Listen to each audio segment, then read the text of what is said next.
Hey everybody, this is Richard Gibbens, MLS Director at Central Panhandle Association of Realtors. I'm just going to go through today and do my MLS Basic class that we usually provide to new members and things like that.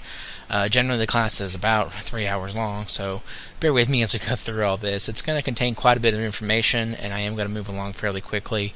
The benefit of it being a video is that you can, of course, pause to move along as you go through everything. So I'm going to go through every single step. This is intended to be if you're a brand spanking new agent, so if some of it is a little old news for you. If you're just coming in for a review, then you can, of course, skip ahead. But for starters in these classes, I always start off talking about Supra. So Supra eKey is what we use in our association for our lockboxes. This is what a Supra lockbox looks like here. And the way it works is in the bottom of the box is a little black slide. And if you push up on that slide, it'll turn the box on, as indicated by the red light will start blinking.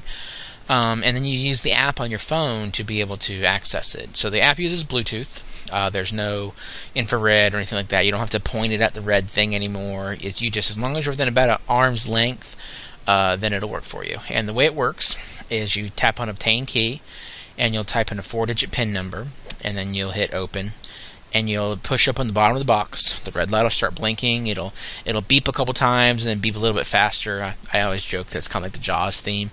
And when it's done, you'll push up on the bottom of the box one more time, and then this time the key or the insert will come out, and the key will be in there for you.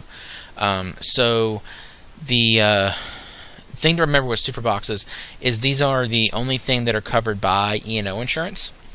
E&O insurance will not cover your like the boxes that have the numbers or any kind of combination lock or anything like that, because they're not secure enough. So a system like this is considered secure, and only the people who can access it are the ones that are on the system that have been verified and that kind of stuff.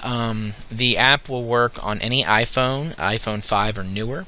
It'll work on all Android phones, and it'll work on most Blackberries. It is $50 to activate the key, and then it's $12 a month to pay for it. That is billed through CPAR now, so you pay for it the same way you pay for your dues or your MLS, where it's billed through your member portal. Then the batteries in them last usually 10 plus years, so by the time the battery runs out of these things, it'll be time to replace it anyways. And our ownership structure with Supra is a little different. We actually have a kind of a lease ownership model, where if you purchase a box from us, it's $115. You own the box, but it technically is still tied to the association. The downside is that means you can't sell the box to anybody outside of the association. But the plus side is if you if Supra decides to come along and come out with a new box, they just hand you a new box, and we take the old box, and you go on about your day. So there's pros and cons to that kind of ownership structure, but that's how it works. One thing I always talk about also is the CBS code. It's called Call Before Showing. That's a setting that isn't turned on most boxes in our area, but basically what it is it allows you to require somebody to call you and get the code from you before they're able to open the box. The only time you really see that is with inspectors and bug guys. Anybody who's an affiliate with our association is required to use a CBS code for all boxes that they open. Anybody who's a realtor or a full member of the association only needs their 4-digit PIN. If you have any issues with Supra, the very first thing to try is this update button. Try to click on that and see if that fixes the issue for you. Second step should be to reboot your phone. Between one of those two things, it fixes 90% of Supra issues.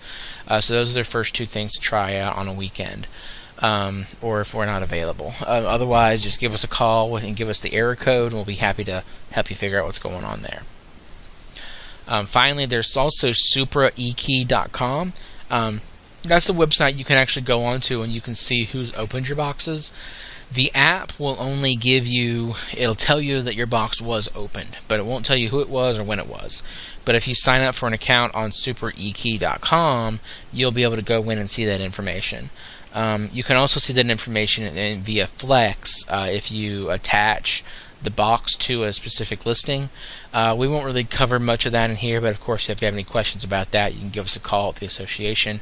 We'll be happy to help you out with it. So moving on to actual Flex here. This is Flex. You get there by going to FlexMLS.com and you sign in with your username and password you provided when you signed up.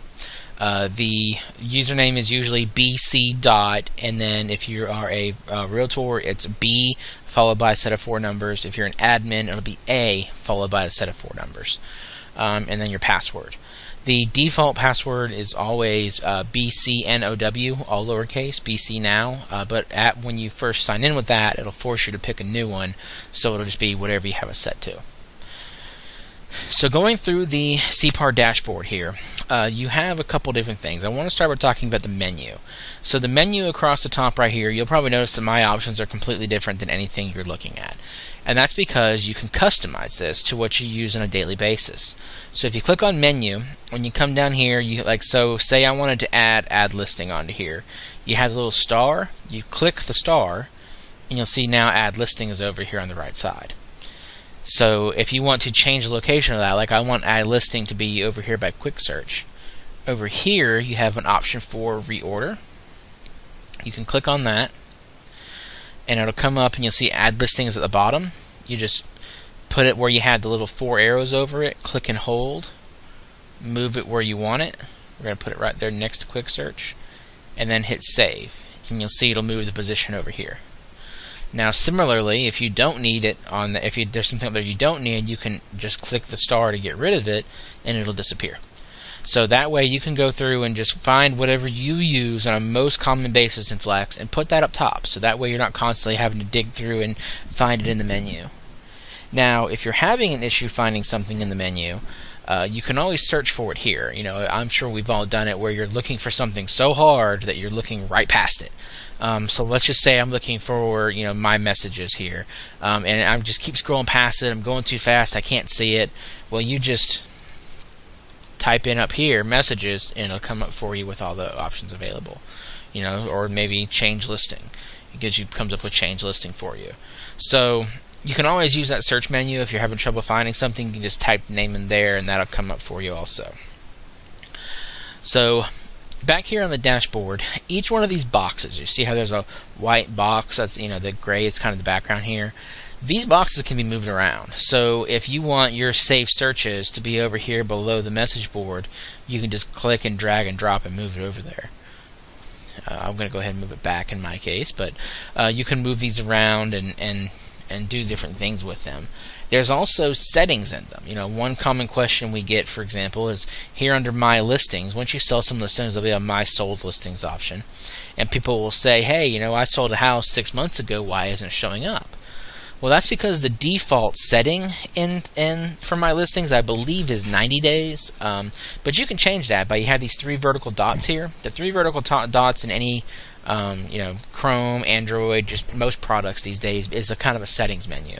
So you click on those 3 vertical dots and you go to settings, and then here you have days sold, and you can change that to something like I did 365, for example, but you can change that to whatever you want, so it shows your listings for a longer period than 90 days for your sold listings. Another place you can do settings is in the hot sheet. So hot sheet is something where if you click on this, it'll show you all the new listings in the last 24 hours based on whatever criteria you have up here. Now, another common question we get is that people don't want rentals to be listed in their hot sheet because that's not something they deal with. You can change that also under settings. We're going to go through the 3 vertical dots, go to settings, and then here you can choose if you want just certain areas, just certain sub areas, or just certain property types. So by default, all the property types are selected. But if you want to get rid of rentals, say, they'll all be selected. You can come in here and you can hold down the control button and you can uncheck rentals, or boat slips and docks, or fractional ownership.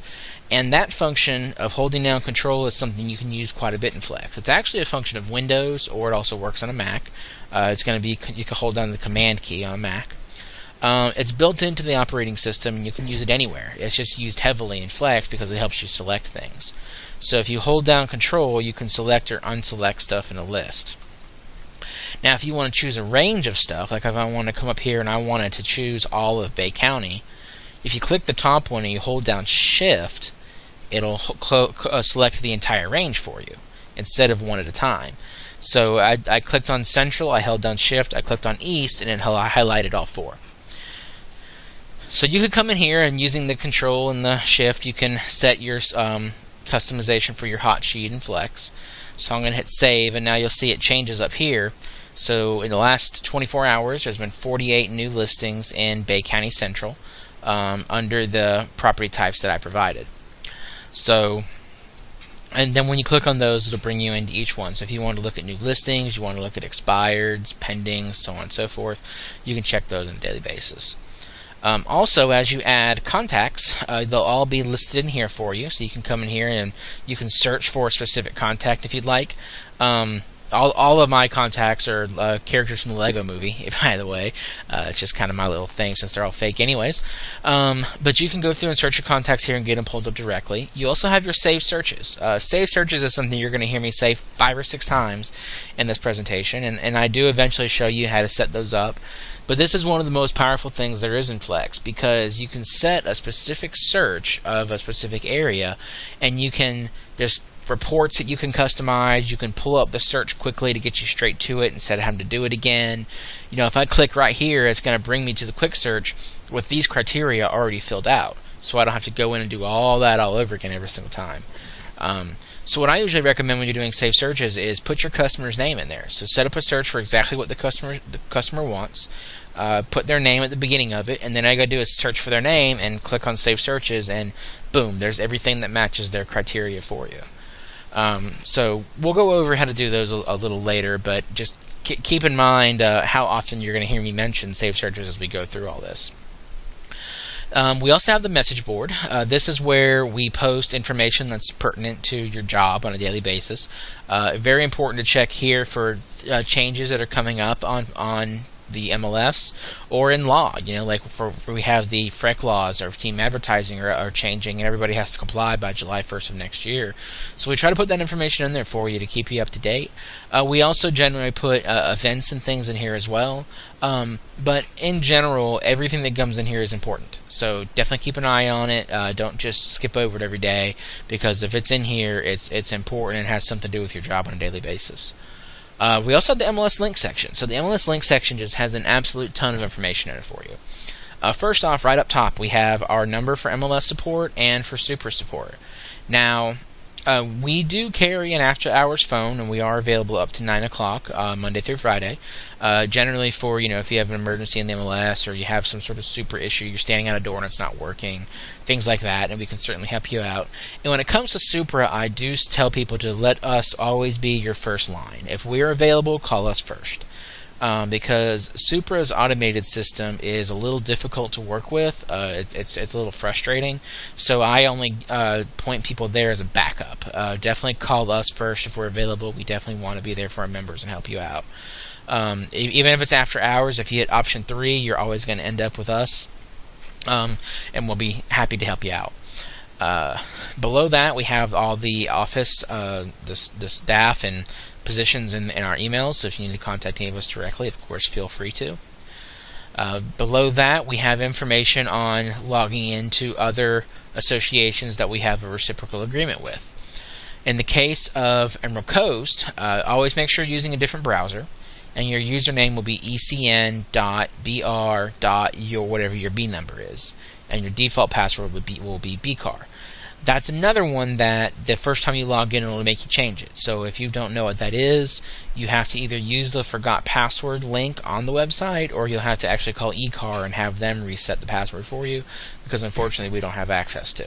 The big thing there is to remember to use a different browser, because us and Emerald Coast both use FlexMLS, and your browser, all it sees is that you're going to flexmls.com. It doesn't understand that it's two different systems.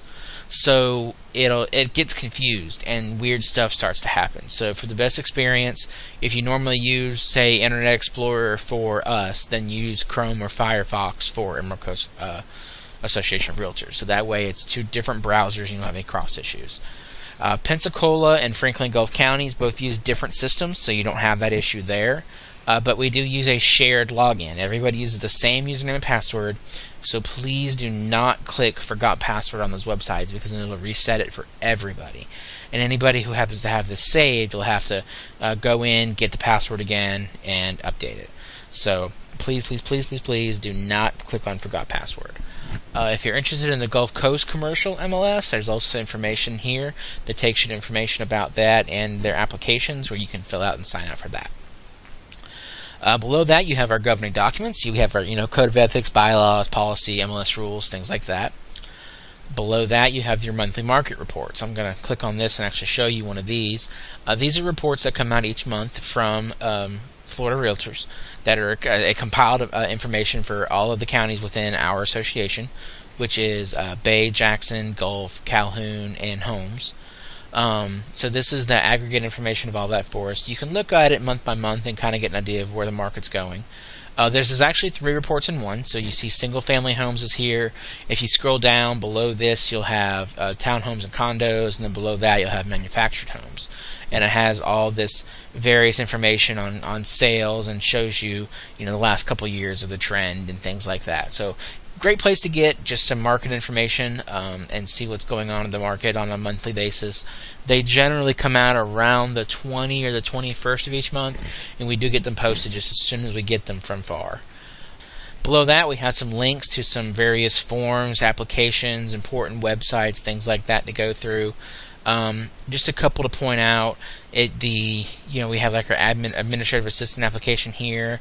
You have the link to CPAR affiliates there. This links to our public web page and has all of our affiliates and power partners listed. And I know that especially in Bay County and our surrounding areas, if you scratch our back, we're going to scratch yours, is kind of the way business works around here. So these are all people who have joined our association and become members, so I certainly encourage you to utilize their services. Also on here, there's information about the legal hotline or the helpline, which I'll give you those numbers a little bit later. I highly, highly recommend checking out the Bay GIS mapping. Bay County has done a terrific job with getting their GIS mapping system up and running. This is a great place to go to get information that we may not have available in the MLS. For example, if you click over here on the left side of this little boxes, you can see all the different things you can bring up maps for. Just as an example, I'll show you the zoning map. You click on the box here, and then you have to zoom in a little bit, but eventually you'll be able to see all the zoning for Bay County. You'll see if all the different colors will come up and so on and so forth. And then up here where it has the legend, if you click that, it'll show you what each of the different colors mean. So that's a great example of just one of the things I have on here. There's literally over 100 data sets available, all kinds of information available. Very powerful resource that I highly recommend looking at. Below that, we have a link that takes you to our public website where you can see your current board of directors, and then we also finally have the various property appraisers' websites directly linked for you, just to make your life a little bit easier. So that's the MLS link section, and that covers pretty much the dashboard here. So, of course, if you have any questions, you can give us a call and ask about anything on here. It's highly customizable. There's even additional gadgets you can add over here, and there's more coming out in the near future. So lots of interesting stuff in the dashboard there to customize it for exactly what you need. So moving on, next we're going to talk about the help section. Up here you have a help button, and it's a smart button. So like if you go to this help with this page, if you're looking at quick search and you click on help with this page, you're going to get help with that particular page. So it tends to, or it's good at trying to guess what you're trying to do and give you help with it. Now, I will say that the documentation and such in Flex, it's very detailed, but that makes it very dry.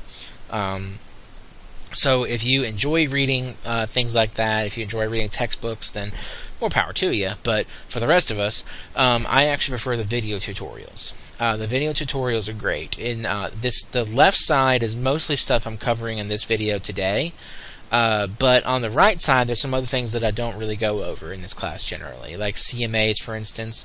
Reverse prospecting is an interesting one to look into. Things like that, so you can come in and just learn more about Flex watching these videos. They also have this webinar library here, where they hold 2, sometimes 3 webinars each month, and they'll post them here, or post the recordings here, so you can go back and watch them. So the coffee breaks are especially interesting because they're usually pretty short, 15-20 minutes. Kick back, enjoy a coffee, watch something in your lunch break if you ever get one, and just kind of learn something, see what's going on in Flex, learn something about Flex, and just get a little bit better at your job. So that's the video tutorials here under the help button. Highly recommended. Moving on, what I do now is I kind of go through the menu area, and we kind of go section by section and touch on a couple things, starting with daily functions. So under daily functions, the first thing I actually want to talk to you about is our member portal. Now you can get to the member portal two different ways. There's the education calendar right here, or down here you have pay dues and fees, and either one will actually bring you to the same place. So this is our member portal. So our back-end membership system is a system called MMSI. And this is the your direct connection to MMSI. So everything that we have for you is here. So you can come through, you can see your information. If you owe any kind of a balance, it'll be over here. If you're a member of a committee, it'll show you the date and time of your next meeting. We have quick links to the various products that we provide, and these are single sign-on links. So if you click on them, they will take you to it already logged in, so you don't have anything to worry about. While you're in the member portal, if you click on the Pay Now button, it'll bring you to the page to show you your invoices and what you owe. And you can just check which ones you want to pay, and then click Pay at the bottom. It'll ask you for your credit card number, just like checking out on any online shopping store if you've done that before. So it's a similar process there. Also within the member portal, if you go here under Member and then My Profile, there's a couple different things you can do here. For starters, if you go into Flex and you try to change your home address, your phone number, or your email, it won't let you. And the reason for that is we want you to come here to do that, because that way it updates in our back-end system as well. So if you change your email, we need to know so that we can send you important billing information and things like that. So you'll have to come here if you want to change home address, your phone number, or your email. Also on this page, we have this Card on File tab. This is where you can put a card on file that will automatically be billed for charges less than $100. We do not do auto billing for dues because it's such a large amount, but we do it for super billing each month, for quarterly MLS billing, and for the quarterly IDX billing. So those are all on there. Oh, and admin fees as well. The $10 a year for admins. If your card is on file, we'll take that for you automatically, and you don't have to worry about it. Finally, you have this photo button where you can upload a photo. Now, this only affects one place. This photo only matters what shows right here. And you're the only person that sees this. So it's not a huge deal to have correct. The one that is a huge deal is in Flex, and we'll be covering that shortly. But that area, if you just want to have a photo there, because seeing this random silhouette of a couple that isn't you drives you crazy, you can go in and upload a photo there to change that. Now, also under the member portal, you have education. You can go to upcoming courses. You can see what courses are going on in the future. Like, later on today we have this Getting Started with RPR class. And you can actually go in and register for the classes here. You just go in, click on register, and that also takes you through a similar to online shopping process. You add the classes to your cart, and then you quote-unquote check out. If there are charges for the class, like if it's for a GRI designation or something along those lines, then the process will ask you for your credit card and you can go ahead and pay. But if it's free, you just check out for free and there's nothing to worry about. So that's where you can go in and see what kind of courses are coming up and go in and register for them. So that's pretty much it for the member portal. There is a couple other little things there coming out later. We will eventually have a online shop for signs, and there's some other little tricks up our sleeve that are coming in the future, but that pretty well covers that for now. So going back over to Flex now, we're back under daily functions again. We're still working under this section. Next I want to talk to you about the hot sheet. So I kind of briefly touched on the hot sheet on the widget on your dashboard, but this is where you can come in and get a little more granular if you'd like. So here you have the 24-hour hot sheet, and this is just the same as the widget up front, where you have area, sub-area, and property type are your only selections. And you would just fill that out and hit run 24-hour hot sheet, and there it is. But custom hot sheet gets a little more detailed than that. So under the first thing with a custom hot sheet is it remembers the last time you looked at it. So the last time I looked at the custom hot sheet was yesterday at 2:34 p.m. So if I run this now, it's going to give me everything since that time.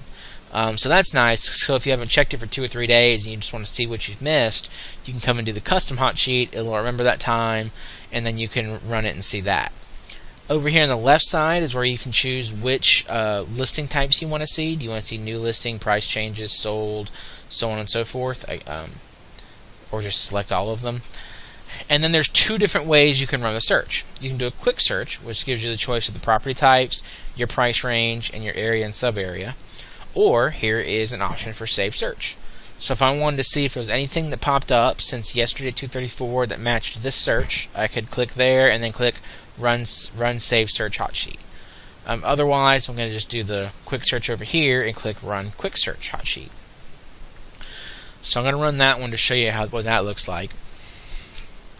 So that comes up with, right now we're seeing the pending and active changes that are on the market, and then down here on the right or bottom right, you can see, okay, so this is the new listings. This is the price changes. There's been 20 price changes in the MLS since the last time I looked at it.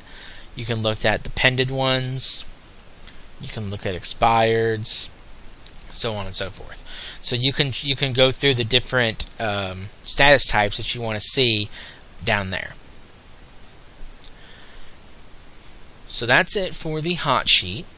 So going back under daily functions, next thing I want to talk about is open houses. So for the open houses, you just click on that. You choose open houses, choose the date range you want. Again, you have the option to filter by saved search if you'd like. You can also do a quick search if you'd like as well, but just for the sake of time and making this easy, we're just going to set our dates and hit next. And this will show you all the open houses that are coming up. And the time period you selected, sorted by soonest first. And you can come in here and you can click on it and see more information about the listing, but otherwise that's where they're listed. Now this is a good point. I always like to stop and talk about open houses for a little bit. A little later on I'll show you how you can add open houses by going under change listing, but I want to mention something about the way this works with other websites. So our MLS feeds to somewhere around 650 websites across the internet. That's a lot of websites. And the thing is that every one of those 650 handles the data a little bit differently. And what will happen is if you create an open house and we send that data out to 650 places that you're having an open house this weekend at noon, and then you go in, you cancel that in Flex, we do send a message to, or not really a message, but the data shows that that open house isn't there anymore, but not all of those places are great about picking up of what's been taken away. As a matter of fact, one of the largest publishers there is pretty bad about that. So if you put a listing out there and then you delete it, it'll delete it out of Flex.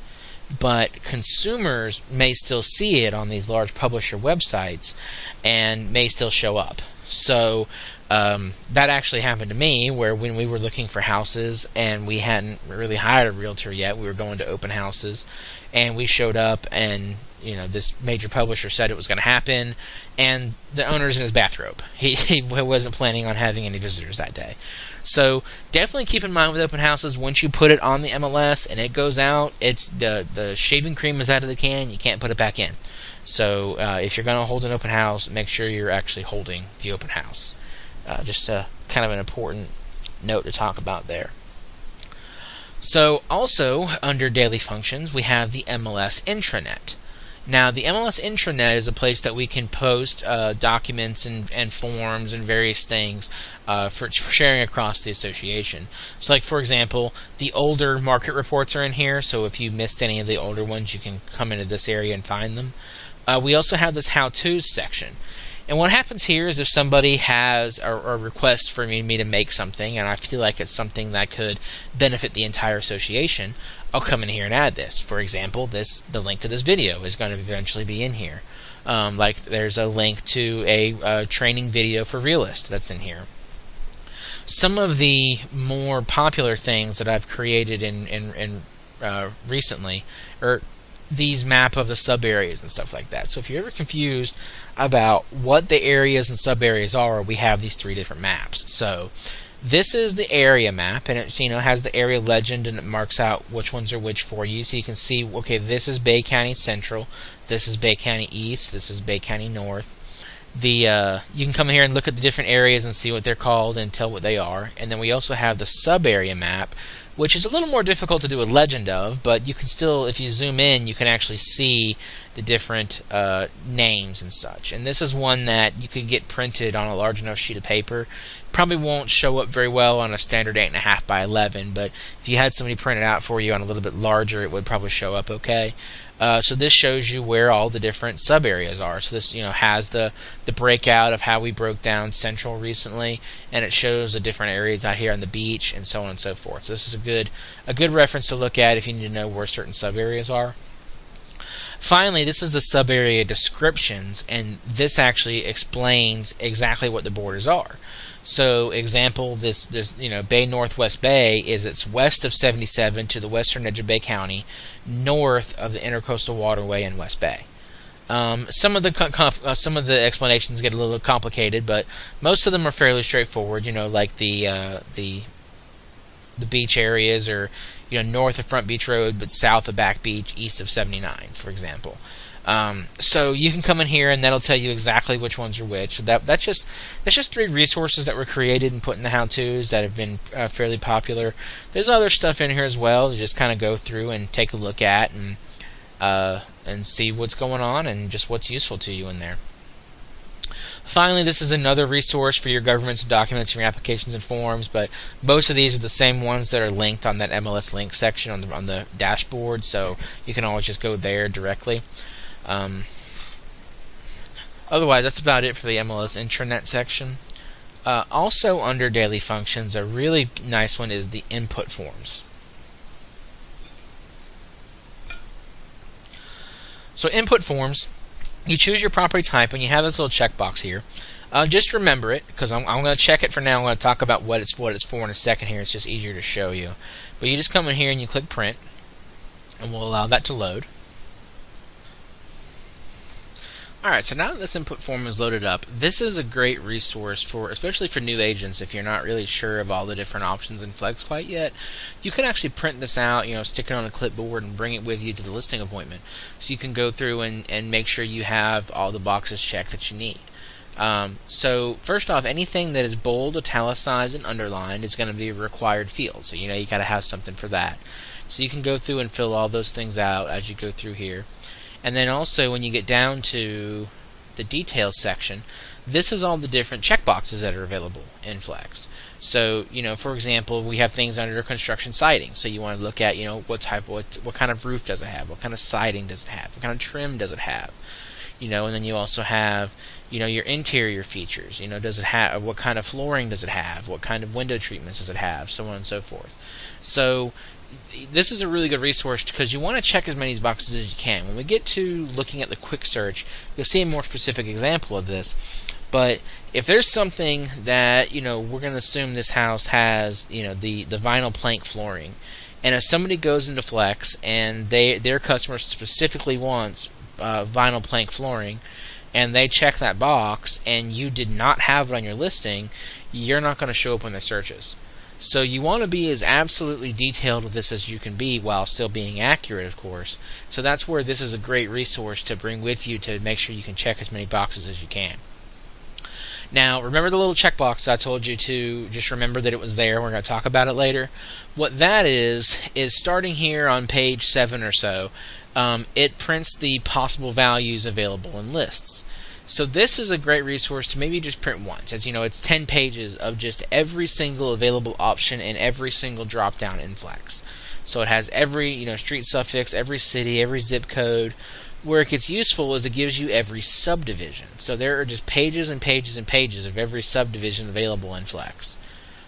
So those are all in there for you. So, like I said, it's a good resource. It's maybe not something you want to print every time, but a good resource to maybe print once and keep around.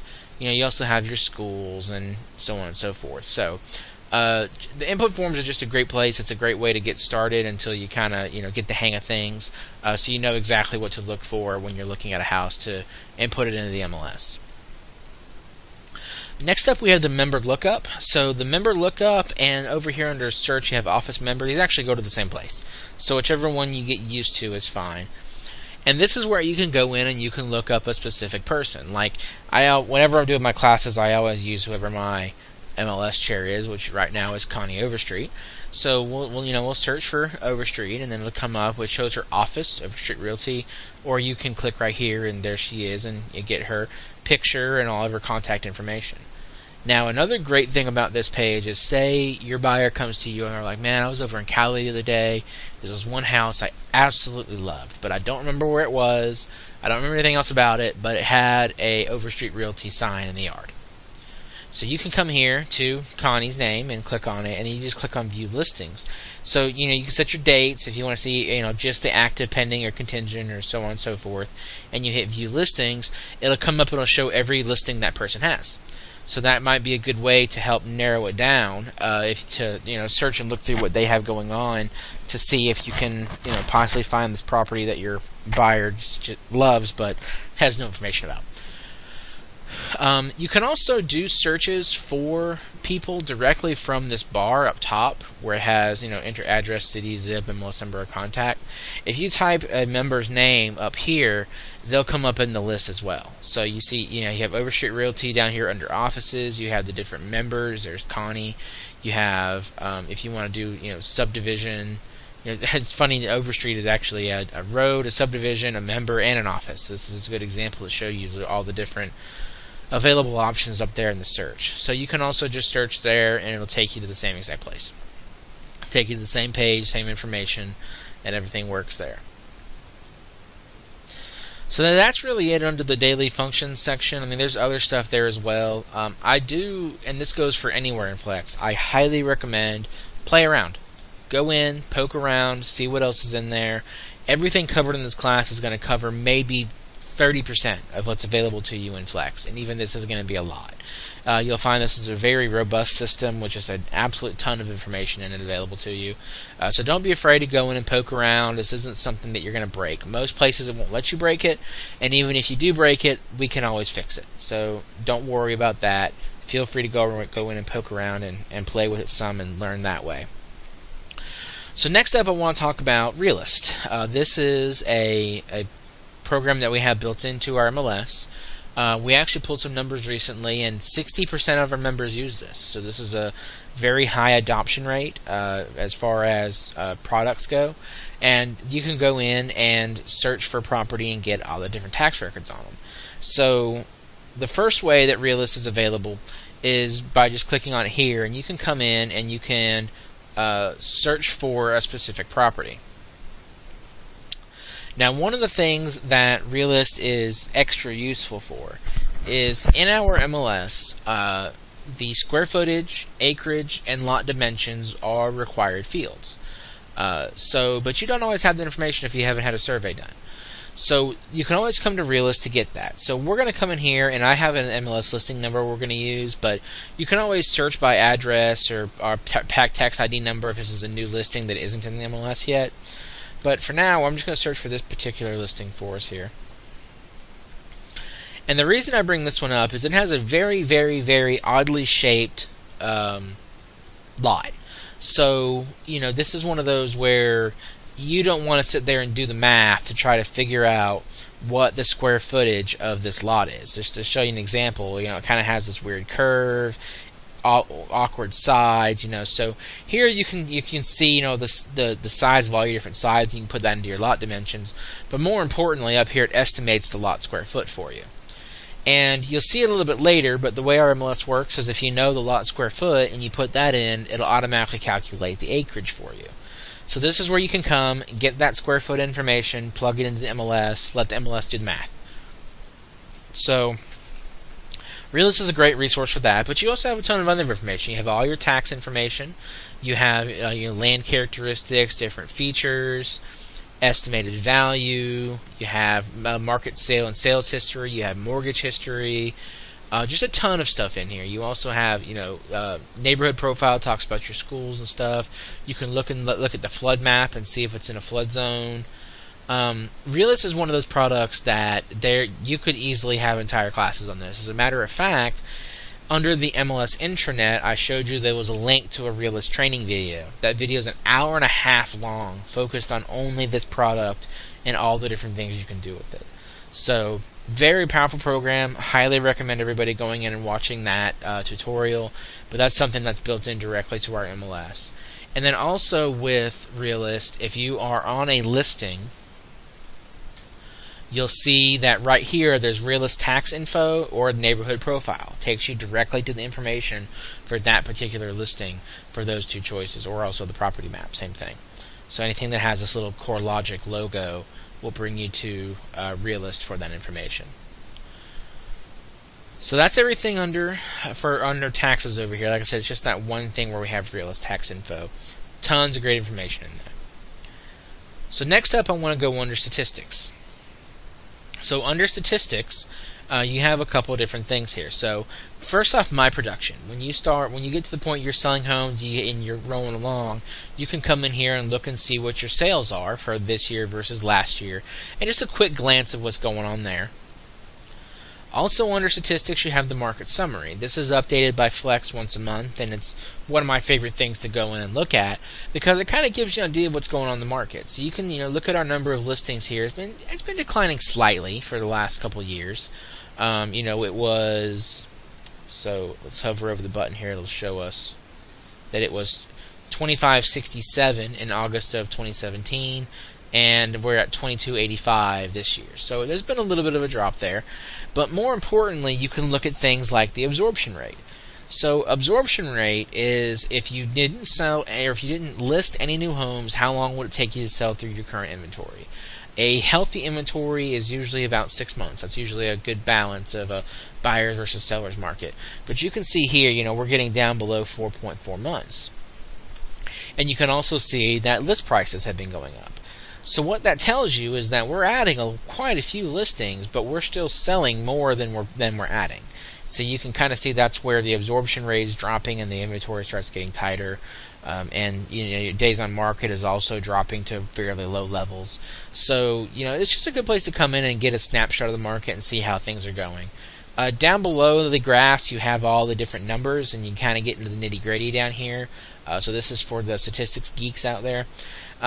One of the more interesting ones to me is to look at the different price ranges of sold listings. So our top two most common sold listing price ranges are 200 to 250 and 300 to 400. You got 107 there and 92 there. So you can kind of see how that changes over time as well, which is always interesting to keep an eye on. So that's the market statistics page. Now, on this page, you can customize it a little bit. Like if you want to, you can come over here to customize and then new location. If you wanted to know, just let's say what Lynn Haven looks like, you can search for the city, and right here, double-click on City Lynn Haven. And we'll leave the date and everything else the same and hit search, and it'll show you the same graphs just for Lynn Haven. So you can't really super narrow things down, but you can do it by city or by subdivision or by area or sub-area, and narrow it down a little bit more if you kind of want to see how things are progressing in a certain area. So that's market summary. Next up, I want to talk about inventory and production. So reports in general, this is another one where I encourage you to go and play around, because as you can see, there are just a ton of various reports available in FlexMLS. And there's actually even more under the market trends area. There's about the same number available there too. Now, if you need a specific report for something, a lot of times it's easiest to just call us and say, hey, I want a report that shows me this, this, and this. And generally, we can figure it out and get you there, or at least get you close. Sometimes we've had times where, okay, well, we can't get you exactly what you want, but if you run this report 12 times, one for each month, you can get the data you're looking for and do what you need to with it. But generally, we can find what you need. So just give us a call, let us know, and we'll work it out. But one that I always like showing people is a saturation analysis. Now, in my experience, realtors tend to be competitive people. They like to know where they rank. And this is where you can see that. So under the saturation analysis, you can come in here and you can narrow it down, property type, city, area, acreage, so on and so forth. If you want to know who's selling the most homes in Alfred, Florida, you can do that. Or down here, you even have an option for saved searches. If you want to see who has sold the most that matches a specific saved search you created, you can use that as well. For this purposes, we're going to just leave everything the same here. And then you come down, and the only thing you really need to click on this page is the market share button. And then you have your dates. So I'm just going to set this for the last year and hit next. Then it's going to ask you, do you want to rank by members, by offices, or companies and offices? We're going to do members in this case, and you just click use this selection.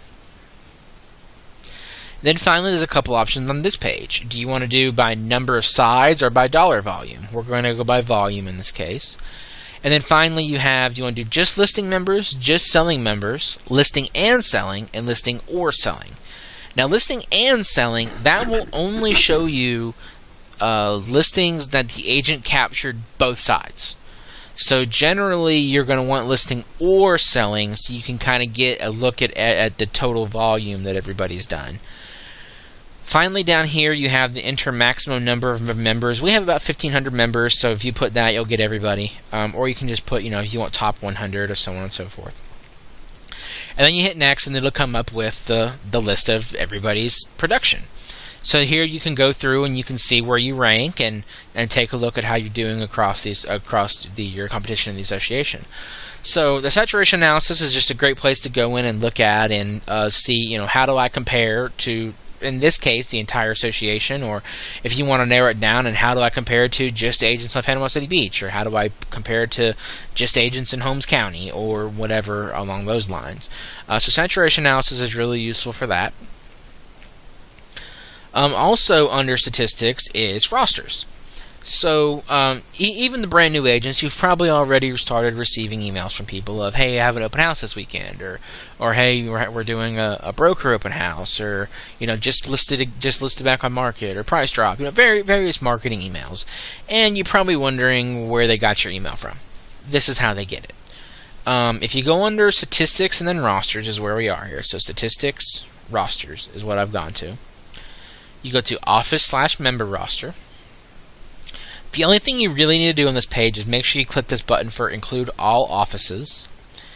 And then in this case, we just want emails. So I'm going to uncheck phone numbers and uncheck addresses and just get the emails and hit next. And this will show you the list of the emails of everybody who's a member of the MLS.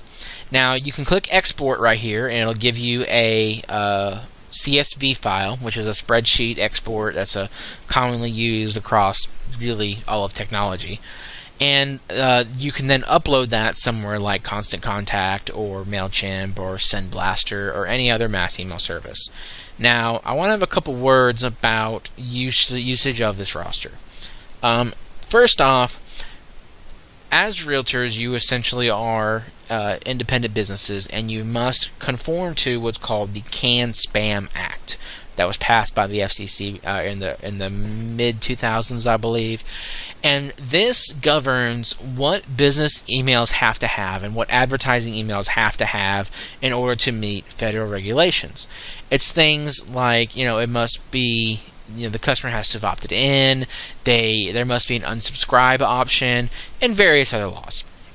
And breaking the law with this CAN-SPAM Act can incur up to a $40,000 fine from the FCC, and that fine would apply both to the person who made the infraction, such as if a member uses this improperly, and it would also apply to the association because we provided them with the email list. So there's definitely a little bit of an issue there, and we need to make sure we're very careful about how we use these things. So if you just take this list and you start grabbing them 20 at a time and sticking them into Gmail and sending something out, you're very likely breaking the law. make sure you're using some sort of service, again, such as SendBlaster, MailChimp, Constant Contact, something along those lines. If you just go to Google and search for mass email service, there's a ton of them that pop up. And what's nice is those services automatically manage the legal side of stuff for you. They manage the unsubscribe list. They manage how often you're sending stuff and things like that. Conversely, if you are on the receiving end of these emails and you do not want to receive them, just start clicking that unsubscribe option down at the bottom. I find that if you spend about a week clicking unsubscribe on anything that you don't want, you'll generally stop most of it. There's a few different brokerages and some people that use it very heavily, and once you cut those out, you generally stop receiving quite as many. So there's quite a few people who enjoy it and people like getting these emails. But if you're the type that doesn't want the emails, just start clicking unsubscribe, and it'll subside fairly quickly. I barely get any anymore, and I only spent about a week doing it. So that is the rosters. Oh, one last note on the rosters. CPAR will fine you $500 if the list is used for anything that is not real property related. So even though you may have the absolute most adorable puppy in the entire world, if you send that puppy out to all of the CPAR members, you will incur a $500 fine. If you just absolutely want to send your puppy somewhere, my email is right here. I'll take puppy pictures any day of the week. MLSdirector@cpar.org. So moving on, we have statistics here we went through. Next, I want to touch on some preferences.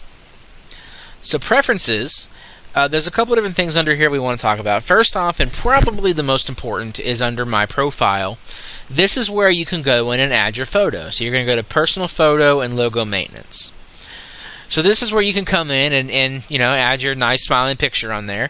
And this is the picture that goes out to those 650 websites. This is a picture that goes to your Zillows, your Realtor.coms, and your Homes.com, and all these other places across the internet. And so it's very important to get your picture up here for a couple of reasons. First off, it's your brand. You are the realtor. You are the face these people want to see. You are the face that they want to talk to and feel comfortable with. So that's probably the number one reason to get it out there, and that's also where it's important to keep up with your social media. Make sure you have Facebook pages for yourself as a realtor, so on and so forth.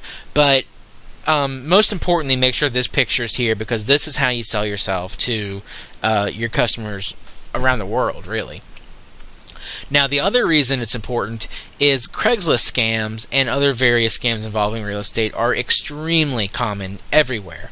Here in Bay County, they're pretty prevalent in our sleepy little city that we have here. And what'll happen is if you don't have your photo posted, then somebody doesn't know who they're meeting or what they look like, and they can show up and there's this random scamster sitting there saying, "Oh yeah, I'm John Smith. Nice to meet you. Let's take a look. And oh, you love it? Well, give me your $500 earnest money now, and we'll go make sure we get an offer on this house for you." And it's usually surrounded by a lot of other things that are too good to be true to get people excited. But they take that $500 and never seen again. We've seen it with rentals as well, especially because the rental market right now is so tight that people are desperate for anything. So they'll show them this 3.2 and be like, "Oh yeah, you can rent this for $600 or something just ridiculously low for our market in this area." But you got to give me your first month rent now, and then we'll go get the payment process, and I'll call you back tomorrow. Of course, never get called back. Person's out $600. So having your face out there where people can see who you are and see who they're meeting can be a security issue. So you want to make sure that you get your face out there and protect your name, because you don't want somebody calling you asking where your $500 is when you have no idea what's going on because a scamster impersonated you. So very important to come in here and upload your photo. How you do it, just to recap, we're under Menu, My Profile, and then there's an option for Personal Logo and Photo Maintenance. But you just click on New down here in the bottom right, or bottom left, I'm sorry. Make sure photo is selected right here. and then you're just gonna put in whatever you have here. Just put in your name or whatever. You hit choose file.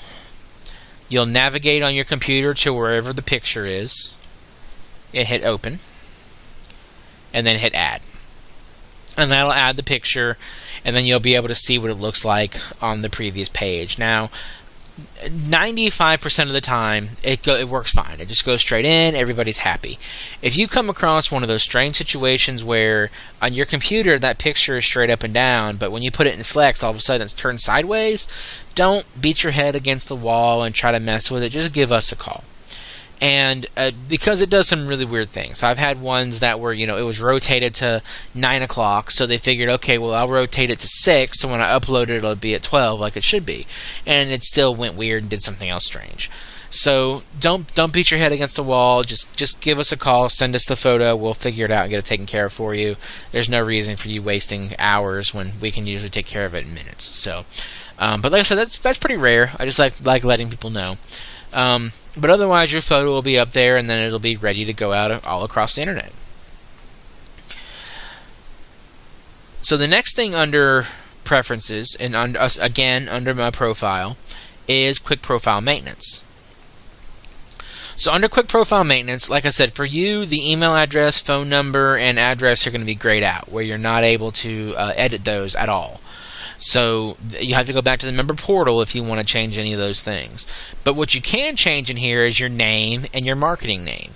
So a marketing name can be things like a nickname, a team name, a motto you want to stick on the end of your name, any kind of marketing, things like that.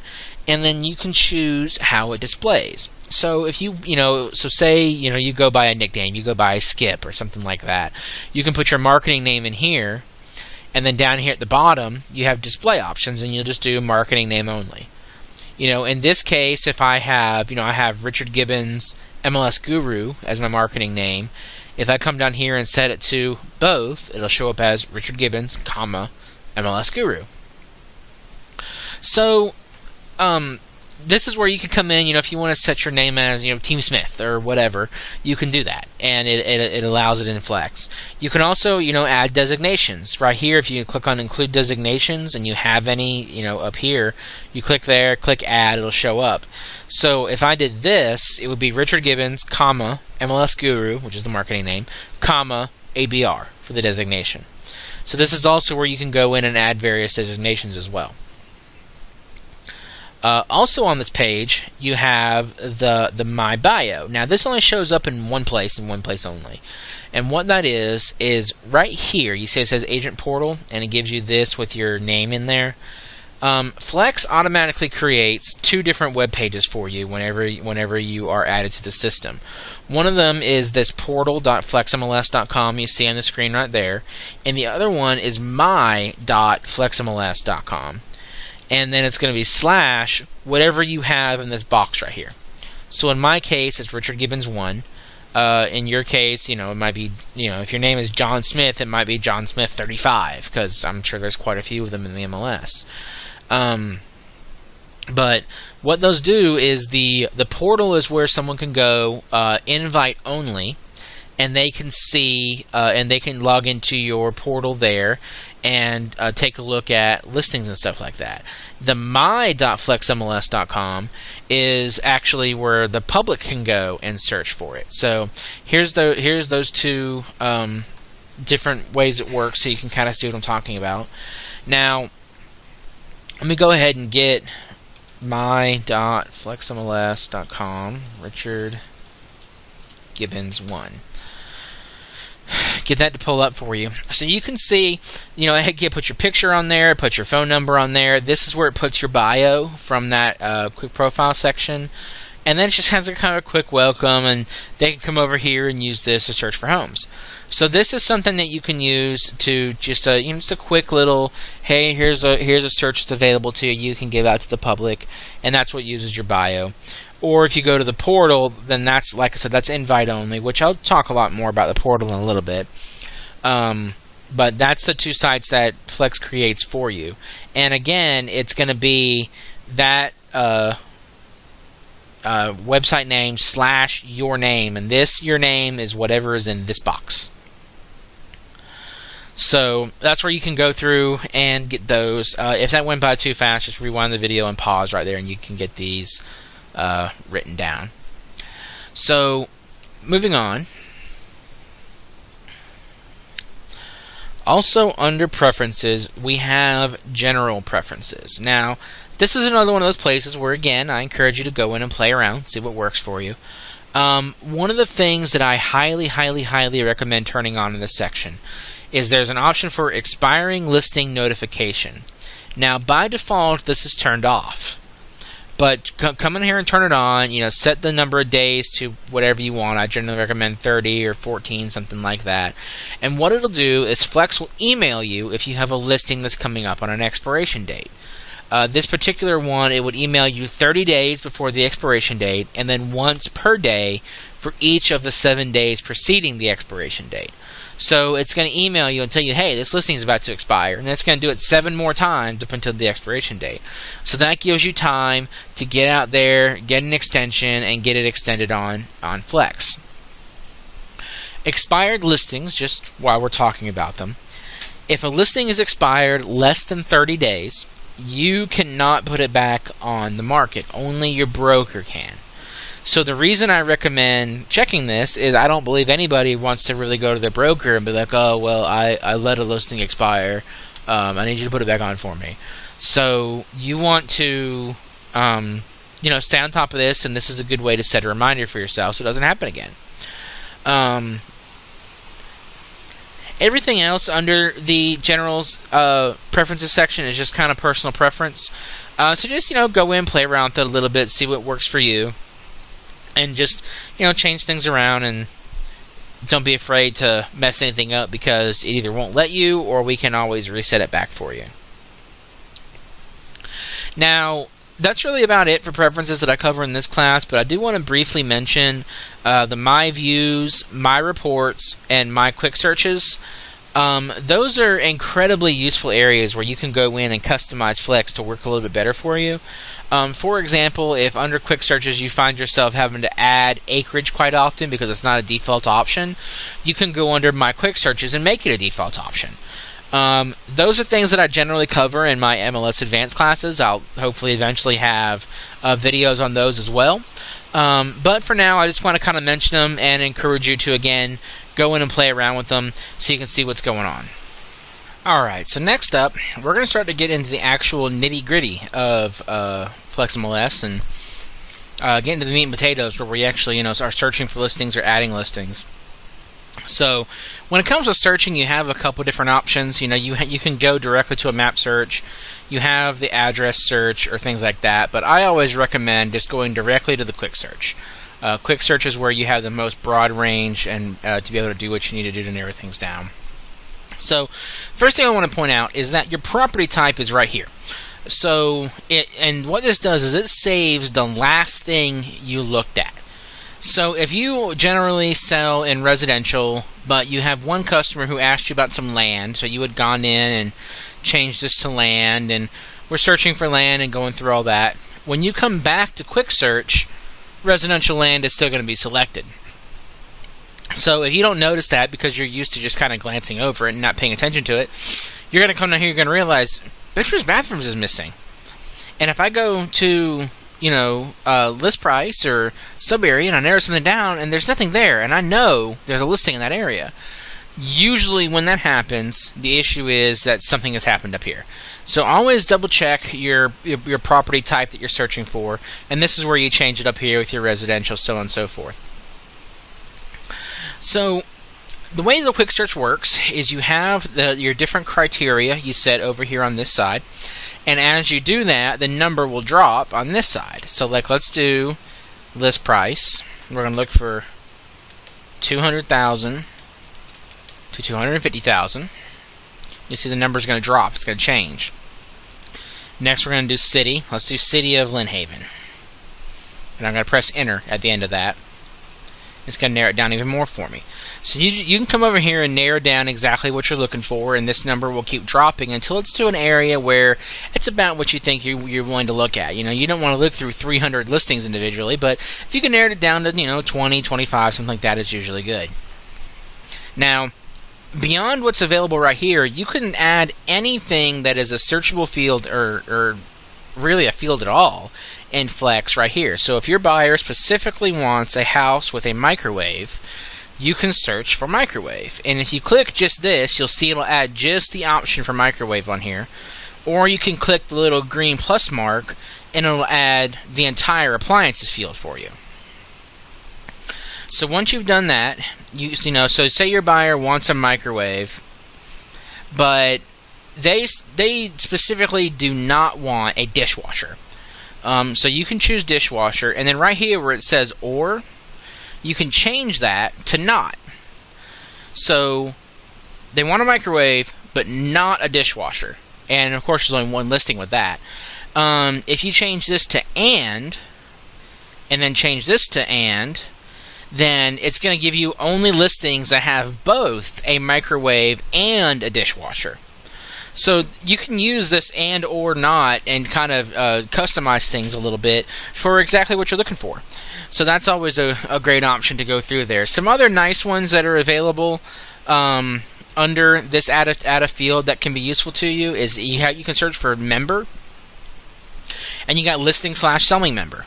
So if you want to look up, you're thinking, hey, I sold a listing 5 years ago, and it was in this area, but I don't remember it exactly. You can add the listing member and search for yourself, and hit find, and then click on your name, and it'll bring up listings that match what you have. Another useful one you can do over here is HOA. If you want to search for if they have an HOA or not. HOA fee is a yes/no field. Frequency is whether it's quarterly, annually, semi-annually, and amount is how much it is. So that's another one. Another really useful one is remarks. So if there's a field that we don't have in FlexMLS that might be searchable, but it's an important feature of the house, people will talk about it in the remarks. So you can come here, you search for remarks, and it's under remarks and miscellaneous. You click that. And the one example that this came up that I used is somebody needed a house that was handicap accessible. And that's not a field that we have in Flex. But if you come in here and you search for the word handicap in the remarks, we're going to uncheck everything else. Then you'll see it comes with 18 listings that have the word handicap in the remarks. So if there's a special thing that you're looking for, a very specialized, specific thing that you need that we may not have a field for, then maybe somebody's put it in the remarks and you can search for that there. So that's another really useful one that you can do in there. And my personal favorite is acreage. I'm the kind that when I buy my next home, I want land with it. So you can also add acreage and search for that. So anything that is a field that you can add as part of your listing in Flex, you can search for using this field down here. So really super useful field. You can narrow down this as much as you want. Now, I'm going to click quick search so it just kind of resets everything for us here. One question I always get is, what if you're looking for a specific address?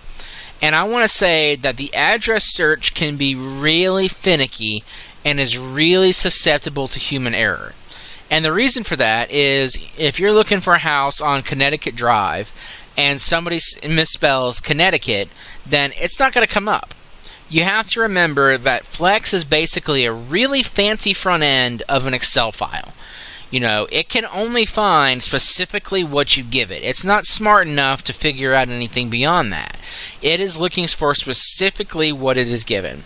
So address searching can be really, really finicky. So a couple different ways you can do it. First off, if you search up here, you'll see it comes up with suggestions as you're typing. So it's a little more forgiving because if somebody, if they forgot the T in Connecticut, then it would show up here still and it would show you because it shows up as you're typing. So that way is a little more forgiving if you have to search for something directly.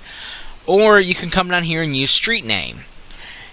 And what I recommend doing here is searching for just the street name, and do not include a DR or a drive or avenue or anything like that, because some people are going to put just DR, some people are going to put drive, some people aren't going to put it at all.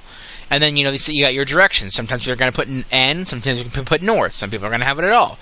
So you want to make this as general as possible when it comes to the streets, to an address search, and then narrow it down some other way.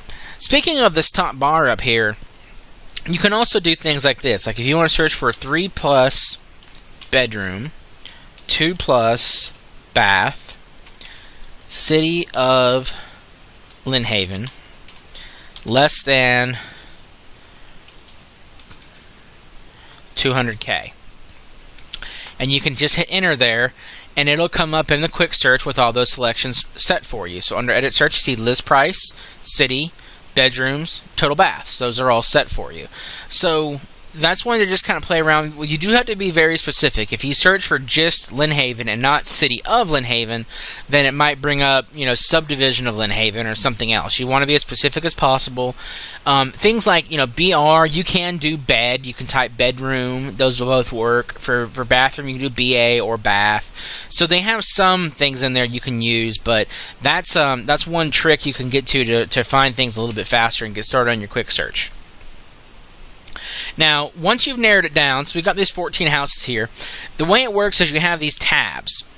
And these tabs, like when you go to one, you don't lose what you have on the other. So like if you're on the Edit Search tab, you can click on Detail to come over here and look at the detail of the various houses you have selected in your Edit Search. But now you say, okay, well this one, I see it has a pool, and I want to make sure I don't have a pool. Go back over to Edit Search, set your criteria, and then go right back to Detail again.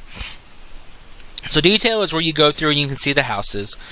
List is where you come in and they're in a list format. So if you wanted to sort by, say you want to sort by approximate square foot, you can click on that, do Sort Descending, and it puts the biggest houses at the top. So you can use the list to sort it in different ways. And then you go over to your Detail and look at the different information about the property. You also have the Photos tab, which is where you can come through and you can click through the different photos and see of the house. Now, if there is a video or a virtual tour available, there'll be a link for it right here. I'll actually show you a virtual tour here in just a moment, so I can show you an example of that. But that will show up right there for you, and you can click there to view those as well, also on the Photo tab.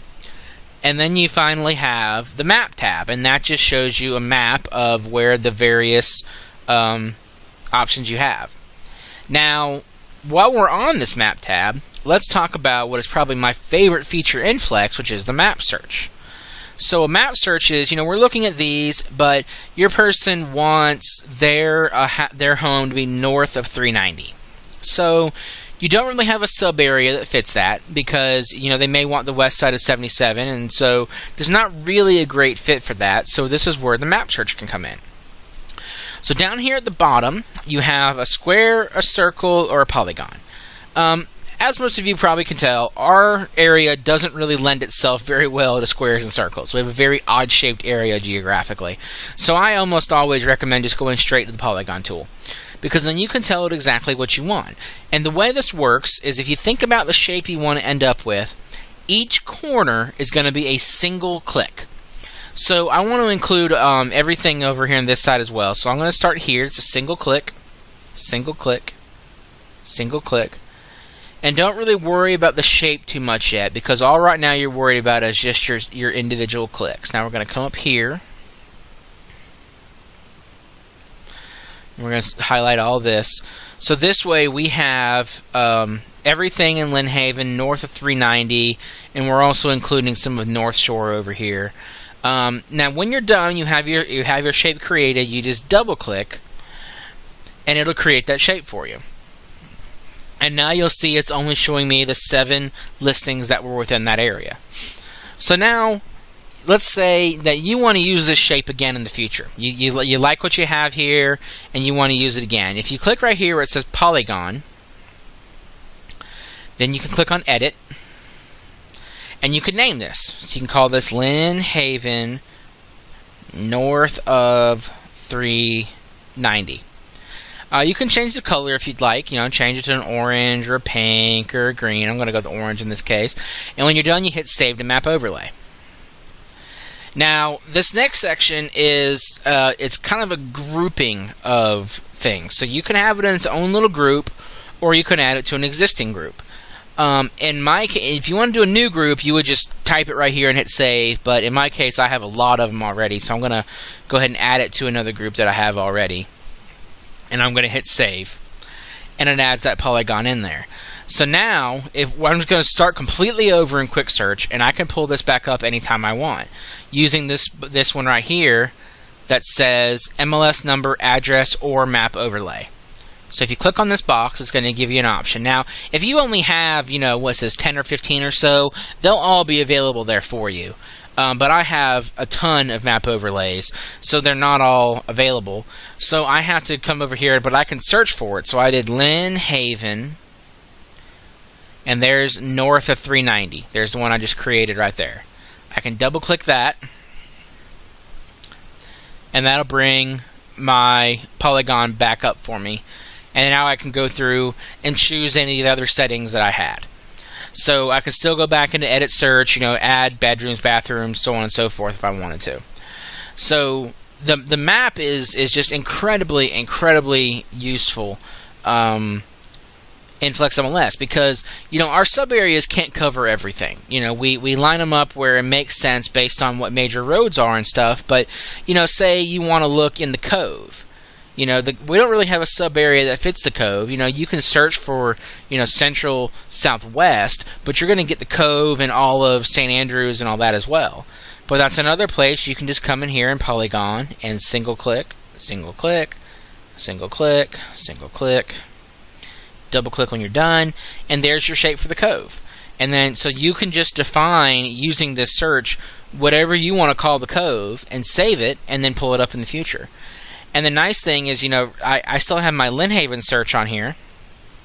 So, this was useful. I had somebody one time ask, my buyer wants either a home in Bay Point or on the west end of the beach, west of 79. So how can you set up a search for that?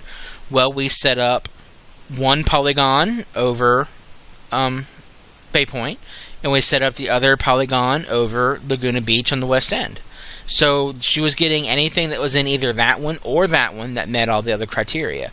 So the map search is just incredibly useful, and this is where, if you don't like the specific sub areas we're using, you can just go in and create your own. Use the map tool, use the polygons, draw out what works for you, and make it happen. The thing with Flex is, and I talk about this in my Time Saver Tips class all the time, if you take 15 to 20 minutes to set up Flex to do stuff for you, you can save yourself hours and hours and hours of time in the future. So, even though we're all busy, we all have a lot of things going on, sitting down and creating some map overlays doesn't sound like the most exciting money-making thing, but if it increases your efficiency in the future, it really can be. So I highly recommend going in and setting up some of your map overlays just based on, everybody has a little bit different definition of what they think Lynn Haven is. Everybody has a little bit definition of what they think the Cove is, or the West End. Go in and set what you think it is, and go from there. So let's go back to the Photos tab here real fast, and let's look at this listing. Because I want to talk for a second about virtual tours. This is kind of a side. This is if you aren't really interested, you can kind of skip ahead. But I like to show this off because this is kind of where the future of real estate is going. So if you go back under the Photos tab, this is where there's a virtual tour, and this will bring up what's called a Matterport tour. Now, a Matterport tour is a virtual reality tour that puts you in the home, basically. And you'll see when it comes up, it kind of gives you this dollhouse view, and it'll eventually zoom me in over here on the right.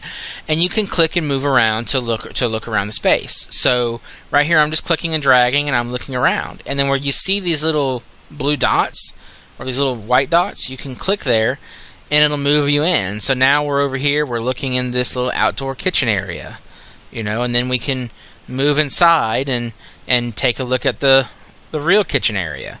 So this is these kind of virtual tours are really where the future of real estate is heading. You can see everything in this house. Now, generally, you're only seeing these in high-end listings right now because it's expensive. It's an expensive camera and it's an expensive service. But, there was a point in time where videos were only on expensive houses too, and that's becoming commonplace. But what's nice about this as we move into the future is, if you have a client who's interested in 10 homes, you can sit them down in your office with a VR headset, because this works with those VR headsets where you're literally looking around the house, and eliminate 5 of them. Because sometimes there's, once you actually see a home, you see the layout of it, that the pictures didn't tell you that story. You're like, whoa, that's a weird layout. I'm not interested in that. So this is, in my opinion, kind of where the future of real estate's going. It's interesting stuff. I think it's fun to show off in these classes. I think it's interesting to see what kind of things are going on in the industry. So that's where you can go and you can see those virtual tours. If you're actually interested in looking at more of those, just to kind of check them out, show them off, there's actually a search option down here for virtual tours, and that'll show you just the listings that have virtual tours, which there's 262.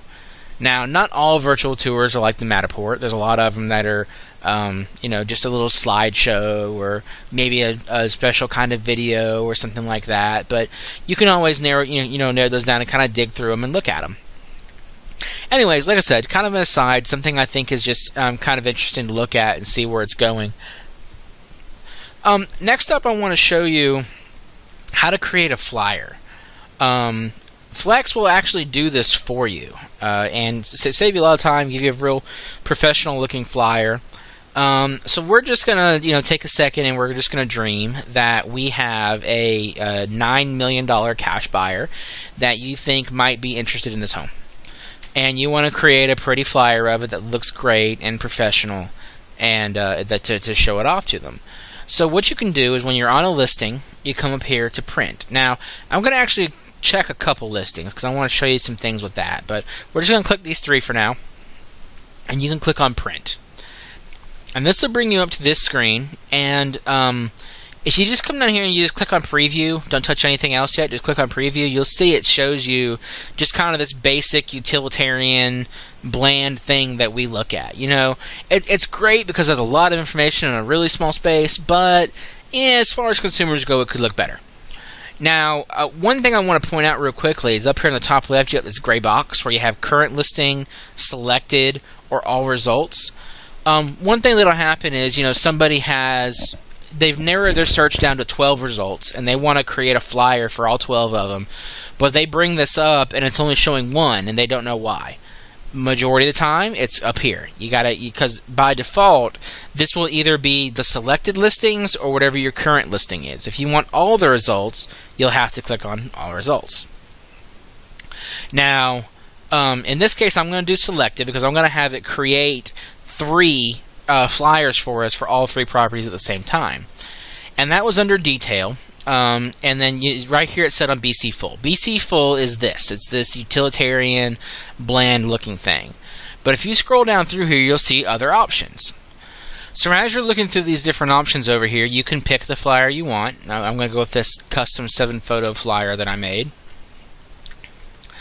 And there it is. It creates, it has some nice photos on there. It has the price. It has your face and contact information on there, and then you come down here, you have your remarks, details, and so on and so forth.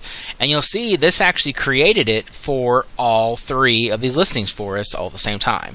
So that's a beautiful professional looking flyer that was done in 30 seconds via FlexMLS. So you can also, I'm just going to go to current listing for this part, but if you want to add, there's a little mortgage calculator, you want to add extra photos or a map, tax info, things like that. There's other things you can add. So now we have, here's the flyer we created. If we scroll down, here's the tax info. Scroll down a little more, it gives us the little mortgage calculator, and then all the photos of the house. So these are things that you can change over here.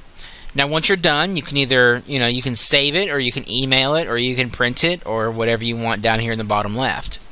Now, to talk about these flyers real fast here, these are what's called a tessera report. Now, they're going to be renaming that a customer report in the future because the word tessera is a little intimidating because nobody knows what it is. I'm going to be honest, it intimidated me for a while. But these you can actually customize over here under Menu and then My Reports. Now this is something that I generally cover in other classes, but just to kind of just show you a real quick version of it, and how easy it can be to edit these things. First off, anything that says inherited, that's the stuff that you are given as your default, so you can't mess it up. Literally, like you'll see, I'm going to hit inherited, and I'm going to hit edit, and it's going to create a brand new one. It's going to make me change the name of it. But you can come in here and you can change these around. Like if you want to, by default remarks is right there, but you can see it's kind of too small for it. So you can click on edit this container. We're going to rename it to remarks. We're going to search for remarks. Going to add it. Click on it, it'll add it over there, and hit update. And now your remarks are down here. And then in this section, we don't want this to be remarks, we want this to be, say, details. We're going to delete the remarks in this section. We're going to click here. Let's just add, let's see, we'll add bedrooms. We'll add all the different bathrooms. We'll add square footage.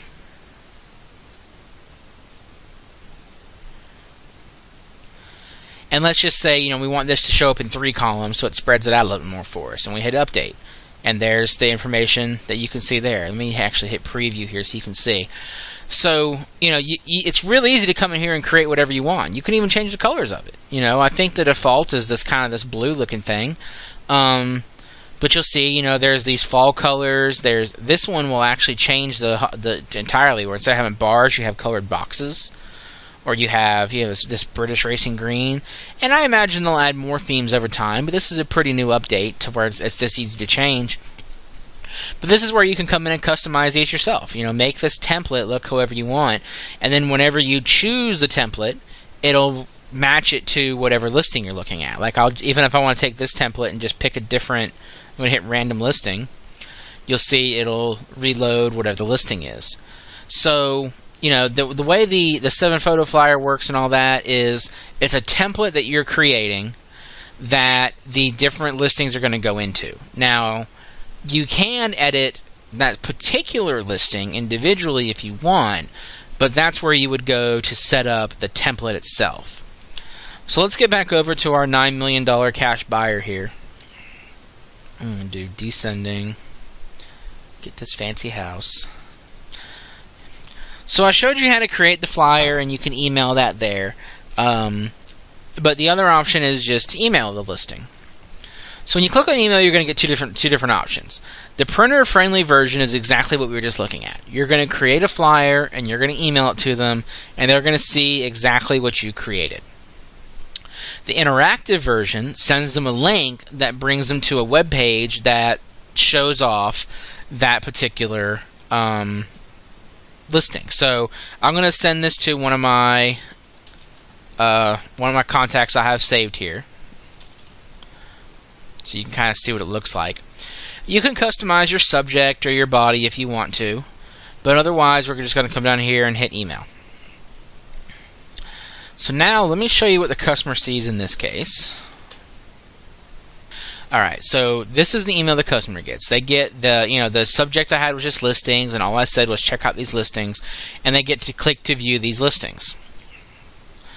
And this comes up with an interactive version of the Flex portal with the listing in it, so they can take a look at. If you click on the property here. If you have multiple listings, they'll show up on a map where you can see it all. But here's the listing, and here's the photos. They can kind of click through, or they can click the arrow here, and then here's the general information about the property. And most importantly, it has this contact agent button in the top right here that'll send an email directly to you, not the listing agent. So this is how you can send them the interactive version where they can go through and look at the listing. So this is a great way to send it if you have a couple for them to look through and you don't want to deal with the flyer and stuff like that. And also in general, we're going to be talking about contacts here in a second. And there's things in Flex where if you use Flex to send the contact to the info, or the info information to your contact, like a listing or a subscription or anything like that, that it tracks what they do and you can see what they've done and what they've looked at. So the more you use things like this, the more data you're getting on that contact. And in this day and time, data is power. So, you want to be able to collect as much data as possible on your customer to help them make the most informed decisions. So, using stuff like this helps capture that for you. So, that's emailing a listing. So like I said, next I want to actually go over contact management. So to get there, I'm under menu again, and then under contacts is an option for contact management. I imagine most of our members, you're probably going to want to star this one. This is somewhere you're going to spend quite a bit of time. I obviously don't have real contacts, so I don't have it stored, but it's going to be somewhere you'll spend quite a bit of time, so I do recommend starring this one in particular. Something else I recommend doing is under advanced right here. You see I got this cool blue bar with first name, last name, email. It's just called a quick add. That is not turned on by default, but it's really, really, really useful. So if you go to advanced and then show hide quick add, it'll turn that little box on where all you got to do if you want to add somebody is come in here and create a first name, last name, and email. So one character from the Lego Movie that I don't have on my list yet is Panda Guy. So we're going to go with that. We're going to put in that. We're going to type Panda Guy Lego at mailinator.com. So we're going to just add first name, last name. Right here you can check if you want to go ahead and invite them to the portal, and it'll do it automatically. I'm going to show you how to do that later though, so we're going to uncheck it for now and click add. And then it'll add them to your list, and here's your contacts. So let me go back out and show you one where I have a little bit of activity on it. So I created this one for Aquaman the other day when I was doing a class. And if you go under activity here, you can see that he viewed this listing 3 times, this listing twice, and this listing twice. And then if you go to here, you can see he shared this listing once. And under email activity, you can see that he was sent 1 subscription email and then 1 manual email, and that 1 manual email was clicked on. So this is where you can go in and you can get really detailed information about what they're looking at and what they're doing and see what their activity looks like. It kind of helps you see what they're interested in, see what they're thinking, and help them make the best informed decision for their life. So this is under contacts, and then just some other things. Of course, you can put phone number and address in here. When I show you the portal in a moment, it'll actually show it where you can get them to do the work for you and get them to add it. What else under here? Here, if you have any searches or subscriptions set up, they'll show up here. If you have a saved search set up already, this is one place you can add a subscription just by adding that search. But I think in general, most people are going to have very specific searches, so you're not going to have a general search that really work for a bunch of people. I'm going to show you how to do a more specific search when we do subscriptions, but I just like pointing out that option is available. Now, let's go ahead and talk about the portal here. So let's go back down to Panda Guy here. And Panda Guy is not on our portal yet. So if we go to portal, you see it says client portal off. Let's go ahead and invite him to the portal so I can show you what it looks like and what it does. So you change this to on, and then down here you click on invite to portal. So this comes up, and it just kind of has some basic scripted info in here, but if you want to change that, of course you can. And then we're going to hit send. Let me show you what the customer sees. Now, quick note about Mailinator, just because I'm using it, do not use this as your standard email. This is a non-password protected. You can type in any word you want and access any email box you want. So it's really only useful for demos and stuff like that. So please don't go out and start using it. But I just like mentioning that whenever I bring this up because people see me using it. But anyways, this is the email the customer receives. It has your name via FlexMLS, a portal for listing information. So if they click on that, and they click on sign up. Now, I'll remind you that back here on Panda Guy, we didn't do anything except add his name and his email and hit add. It's the only thing we've done so far. And then, of course, we'd invite him to the portal.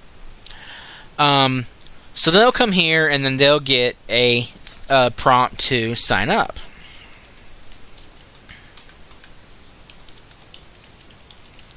Now, I will note that the only thing on this page that is actually required is the password. They don't have to fill out the rest of this, but most people, when they're filling out a form, will go through and do it just out of habit.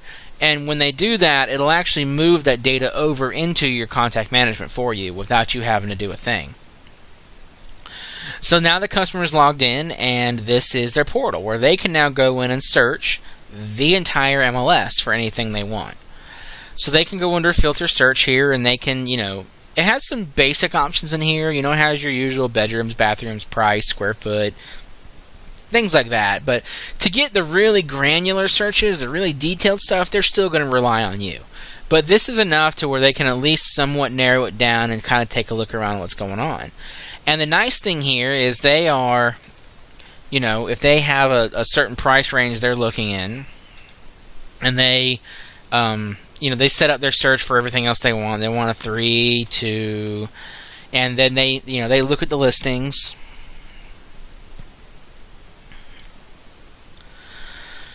So one of the nice things, first off, is it shows that there's open houses up here. It shows it right off the bat for you, right on the front screen, where you can see which ones have open houses going on. So let's say they come up and they take a look at this house in Youngstown, and they kind of look at it, and whatever, and they look at this one, and you know what, they want to show this one to their spouse now, so they go back over and they look at the Youngstown one again. But the couple decides they really like this one, so they click the star and they save that. But they don't really like this one as much, so they click the little no sign here and hide it. But then they go back to this one again, and they really like it, so they want to send it to their mom to take a look at. And they click the share link here, and they get the link and they send it to them. So they're just kind of going around in here and looking. Now, if we go back over to contacts, I have to actually refresh the page here, but if we go back to the contacts and go down here to Panda Guy, first off, you're going to notice the phone number and address are there now, because that came to them from the portal they filled out. And then if we go to activity, you'll see here that we looked at Bay Avenue and Youngstown twice. We looked at Heavenly Drive, Mariana twice. We shared the Youngstown one once. They may not have updated quite yet. But then you can come over here to Portal as well, and you can see they've saved one, and if you click on Saved, it'll show it to you. And they've hidden one, and if you click on Hidden, it'll show that to you. And then, also, if they're going in there and they're searching, which this takes usually 10-15 minutes to update, that's why it's not here yet, but there'll be a link right here that says View Search Parameters. And if you click on that, it'll actually show you what the last thing they searched for was. So that can help you narrow down exactly what they're looking for, even if they haven't communicated that to you directly. So lots of really good information in the portal here. Where it's how it's recommended to use this is, a buyer comes to you and they found this house on a major publisher that they're just super excited about, but you pull it up in FlexMLS and it's sold 3 days ago. And they're just heartbroken, and they're angry about getting bad data, and so on and so forth. Well, this is your opportunity to say, hey, you know what? Let me sign you up for this portal. This way, you're looking at the same data I am, and it allows us cooperation together, where I can recommend you listings, you can tell me, you can type in and see what you like and don't like, and so on and so forth. And it's a good communication tool between the two of us. Sign up in the portal, you're now capturing all of the information about what they're searching for and what they're doing, which again, data is power. So the portal is really useful. Now, if you just have absolutely fallen in love with portals in the last 5 minutes, and you want to send a portal to every single one of your contacts, right here under Advanced, there's an option for Create Portal Accounts with Invite. And that will send a portal account and invite to every single person in your contacts list. It's still a fairly new thing. Not a lot of people started using it, so they have that option in there in case you just want to wholesale include everybody in there and start doing that. But just to let you know it's available. But that's how portals work. They allow you to see what's going on, see what the customer's looking at, and go through that. Now, I had briefly mentioned that you can recommend listings to someone in a portal. So let's go back to the quick search. So let's say you're looking around and you find this house that you think Panda Guy would be interested in. If you click this little briefcase right here, it says recommend a contact. You click that little briefcase, you can search for Panda Guy. There he is. Click OK. Then that'll add it to his recommended. So if we go back over here to Panda Guy's portal and refresh it, sometimes this takes a couple minutes as well, but see what happens. Yeah, it's not quite there yet, but the listing will show up under recommended right here. Where if he clicks recommended, it'll take him to that listing. That's another one that takes maybe 3 or 4 minutes to update, so it won't quite be there in time for the video since we're just kind of moving through everything here, but it will show up there, and then they can take a look at it. And you'll see that back over here in Flex, once you click the recommend contact, you're now working for Panda Guy, and you can click and see here's his saved listings. Here's his recommended listings, so on and so forth. So a lot of great back and forth available there via the portals, and it's definitely something that you should be using to help capture that data with your customers. So now let's go back through and show how to set up a subscription. Subscription is a very common request that we have. So what this is doing is this is also called a drip campaign. This is where it's setting it up where if a listing comes on the market that matches this person's criteria, then it'll email them and send them the information. So one thing to keep in mind with subscriptions is that it only sends them future data. It doesn't send them anything that's available right now. So generally, when you're setting up a subscription, you're going to want to also go through the listing email process we talked about earlier to send them what's on the market right now, in addition to setting them up for the subscription for the future. So the best way to start with a subscription, in my opinion, is, and this is also actually how you do a safe search while we're talking about it, is to go through and set up your criteria. So we're going to go through and do this criteria again here. We're going to do 200 to 250, and we're going to do City of Lynn Haven, and we want 3 bedrooms, 2 baths, and we want to make sure it has a microwave. So I've set up my search now, and that's 8 listings. So, we go through, we email, we send them their stuff, but now we want to both save this search, and we also want to set them up on a subscription. So for that, you hit save right here above edit search, and you click on save search. Now the first thing it'll do is it'll come up and ask you what you want to name it. Like I said, I'll generally name it, the customer's name, and then put what it is. So if you need to use it for somebody else, you can. 250K, 3 plus 2 plus with microwave. So that's what you're naming your search. And then if you want to attach it to a contact, you would use either this new or existing. Now if all you're doing is just saving the search and that's it, you just hit save here and you're done. But we're going to keep going with setting it up on a subscription as well. So we're going to, if it is a brand new person, you can do display name and email and then hit save and add subscription. But we're wanting to add this to Panda Guy, so we're going to do existing and search for his name and add it, and then click save and add subscription. Now this will bring up the subscription page where you can go through and set various different options. So the first box is you, whether you want to receive this email or not. I encourage people to use subscriptions to set things up for yourself too, so you can even uncheck these where you're the only person receiving it. For example, I had somebody say that they had a buyer who was absolutely in love with this one house that was pending right now, and they wanted to know the minute that listing went back on the market if the sale fell through. So I told them, let's go through and set up a subscription for specifically that property. Send the notification of the new listing to you only, or your customer if you want to include them as well. And then right down here, we're going to use the ASAP option, which I'll talk about in a moment, to send it to them once it hits the market. So that's where, don't think of this only as a drip campaign for customers, but think about it as a notification system of yourself as well. A lot of different ways to use this. So that's the you. Selected contacts just sends to whoever's in this list here. Send an email when a contact clicks the link. That will literally just send you an email that says, hey, Panda Guy clicked on this link. So you know that they actually looked at the email. And then there's preview mode. Now, preview mode is really useful for if you have just an exceedingly picky buyer. And they get a subscription. I'll use myself as an example. So I have a subscription set up that sends me listings that are 5 acres or more. And I got this one listing that looked great, but the thing is, it said it was 51 acres, and it was only like $30,000. Obviously something's wrong there. Well, the thing is it was actually supposed to be 0.51 acres, and it was just human error. Well, I've heard stories of, in situations like that, there's certain customers who don't quite understand that this is an automated system and human error happens. And if that's the case, you can use preview mode. Because what that does is it sends you the listings, and you have to approve the listings before they're sent to anybody.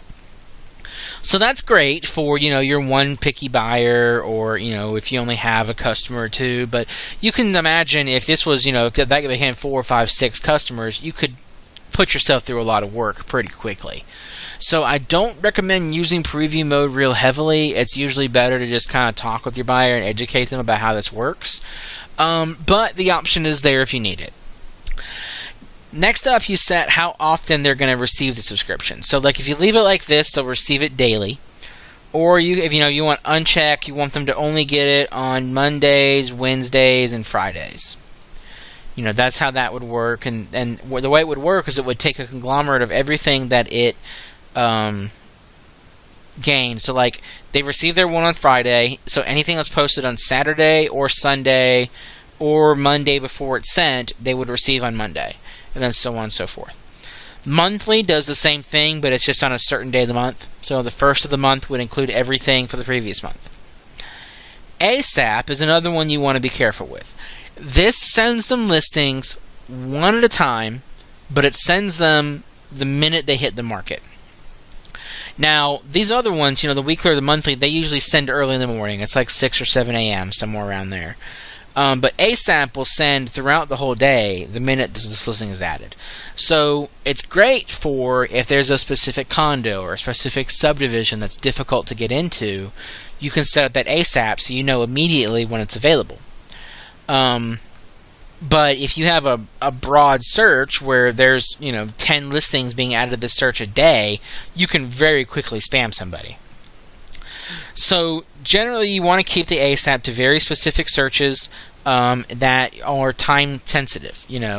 Now, one note with that: whenever you add a listing, there's roughly a 10-minute delay before they'll send it out via ASAP. And the reason for that is if somebody posts a listing for $3.5 million that was supposed to be $350,000. They want to have that 10-minute window to allow the person to fix it before it goes out. So there is about a 10-minute delay built in there, but other than that, as soon as that 10 minutes is up, that listing sends. So ASAP works great for things that are time sensitive. Finally, you have your subject and your body here. You just type out what you want and you hit save. And that will set up the subscription. Now, very, very, very, very, very important note here. When you set somebody up on a subscription for the first time, they are going to receive an email that asks them if they want to receive listing updates. So new listing updates from Richard Gibbens. And there's this big blue button that says, yes, please send me listings. Now, if they do not click this button, they will not receive any emails from you. So it is imperative that when you set up a subscription to somebody, get on the phone with them, give them a call, and say, hey, I just sent you an email. It's going to say new listing updates. Make sure you go in there and click that blue button. Because if they don't click that, they're not receiving your emails. Now, let's just say, something happens. It goes to their spam folder, they accidentally delete it, or something like that, and you need to resend this email. You can do that under Contact Management. Quickly, I want to mention before we go to Contact Management, once you set up the subscription, you see this green box pops up, and it reminds you to email these listings now. So the subscription is only for the future. If you go to email these listings now, it'll take you to the process of emailing these 8 right now. But back to what we were talking about with that big blue button. Under Contact Management, let's see, we're going to go down here to Panda Guy. there's an option here for send opt-in request. You see it still says pending. He hasn't accepted it yet. So you can click send opt-in request and it'll send it a second time.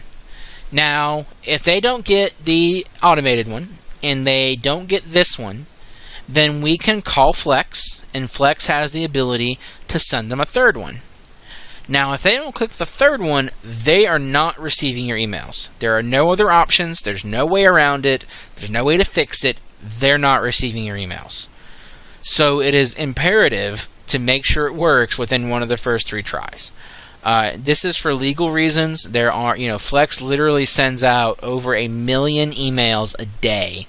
So they have to be very careful to not be marked as a spammer and have all their emails go to spam. And one of the things they do, and they take very seriously, is that every single email that's a subscription like this must be opt-in.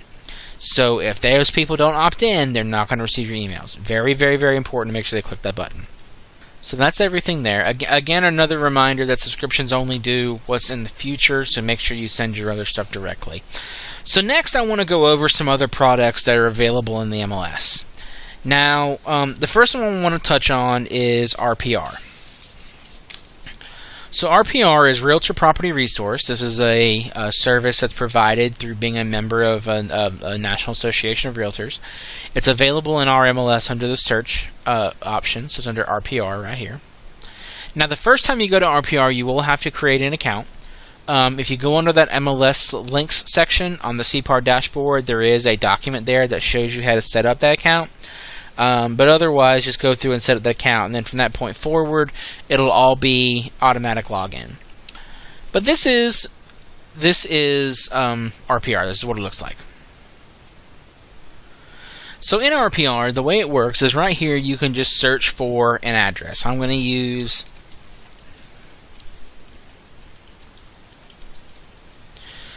and you'll see that as you're typing, it comes up for you with this little drop down. And you can hit search. So this will come up and it'll give you the information about the property. So you can see that this one recently sold back in March. One of the more popular things I've seen is right over here. If you click on Bigger Map, this will bring up a map that shows you sales prices around this area from the property appraiser.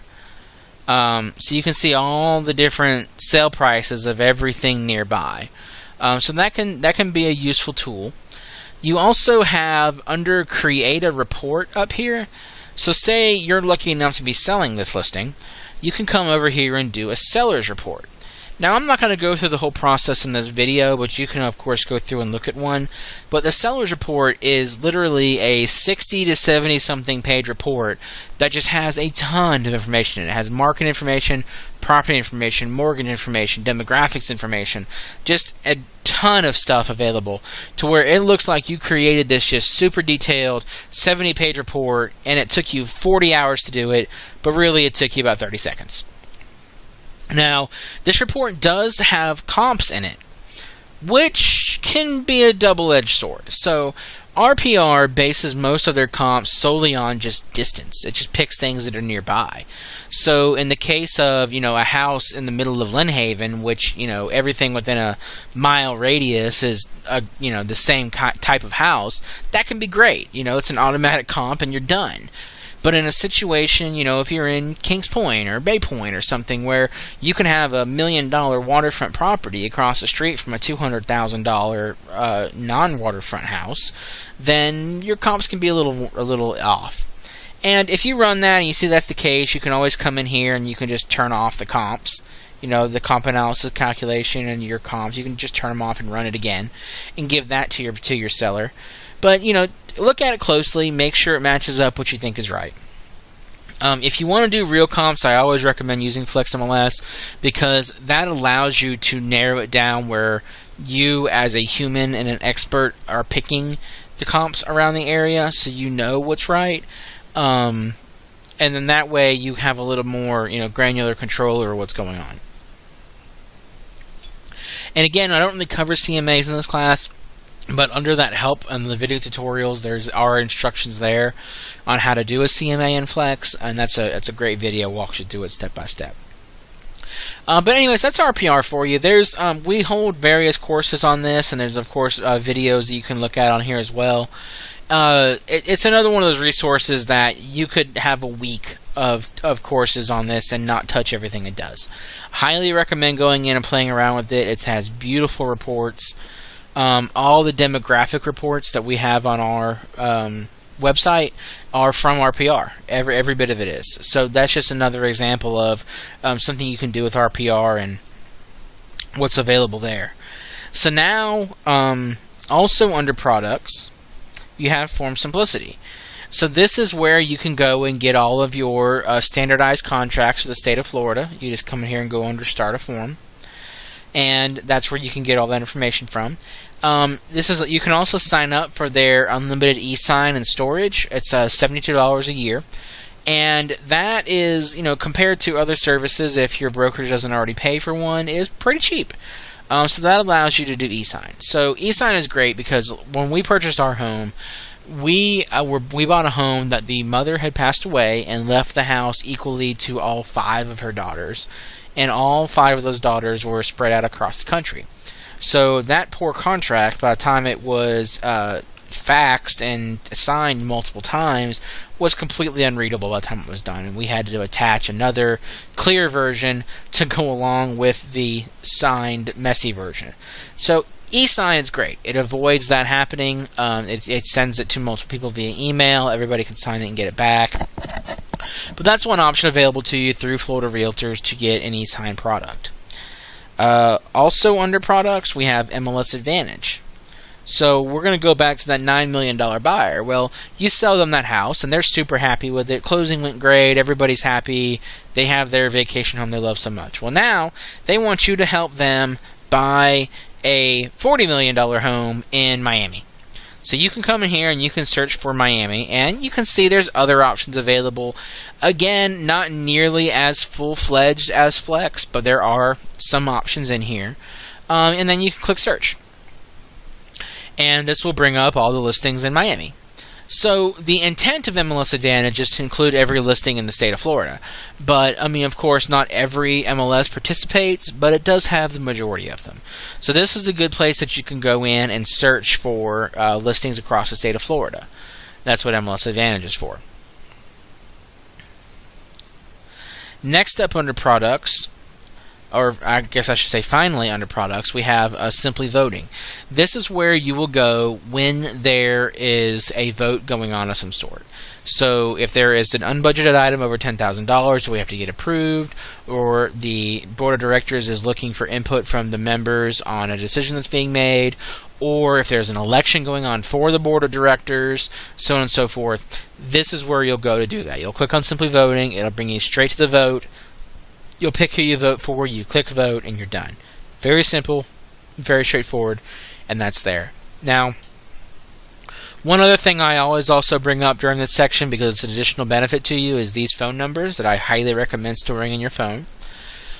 Just to kind of talk about them, the Florida Realtors Tech Helpline is a service of Florida Realtors that will help you with anything tech-related.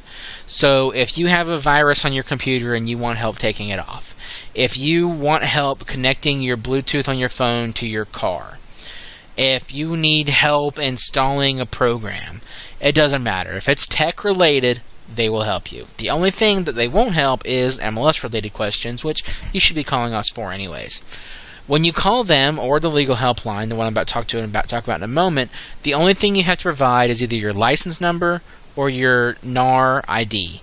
If you don't know either one of those, you can call us and we can provide them to you, but you provide that and it's otherwise a service that's included in your membership dues. The legal helpline is similar. They have a team of 20 some odd real estate lawyers on staff to answer your questions. Commission questions, property law, contracts, anything related to real estate, advertising. Advertising is a great one.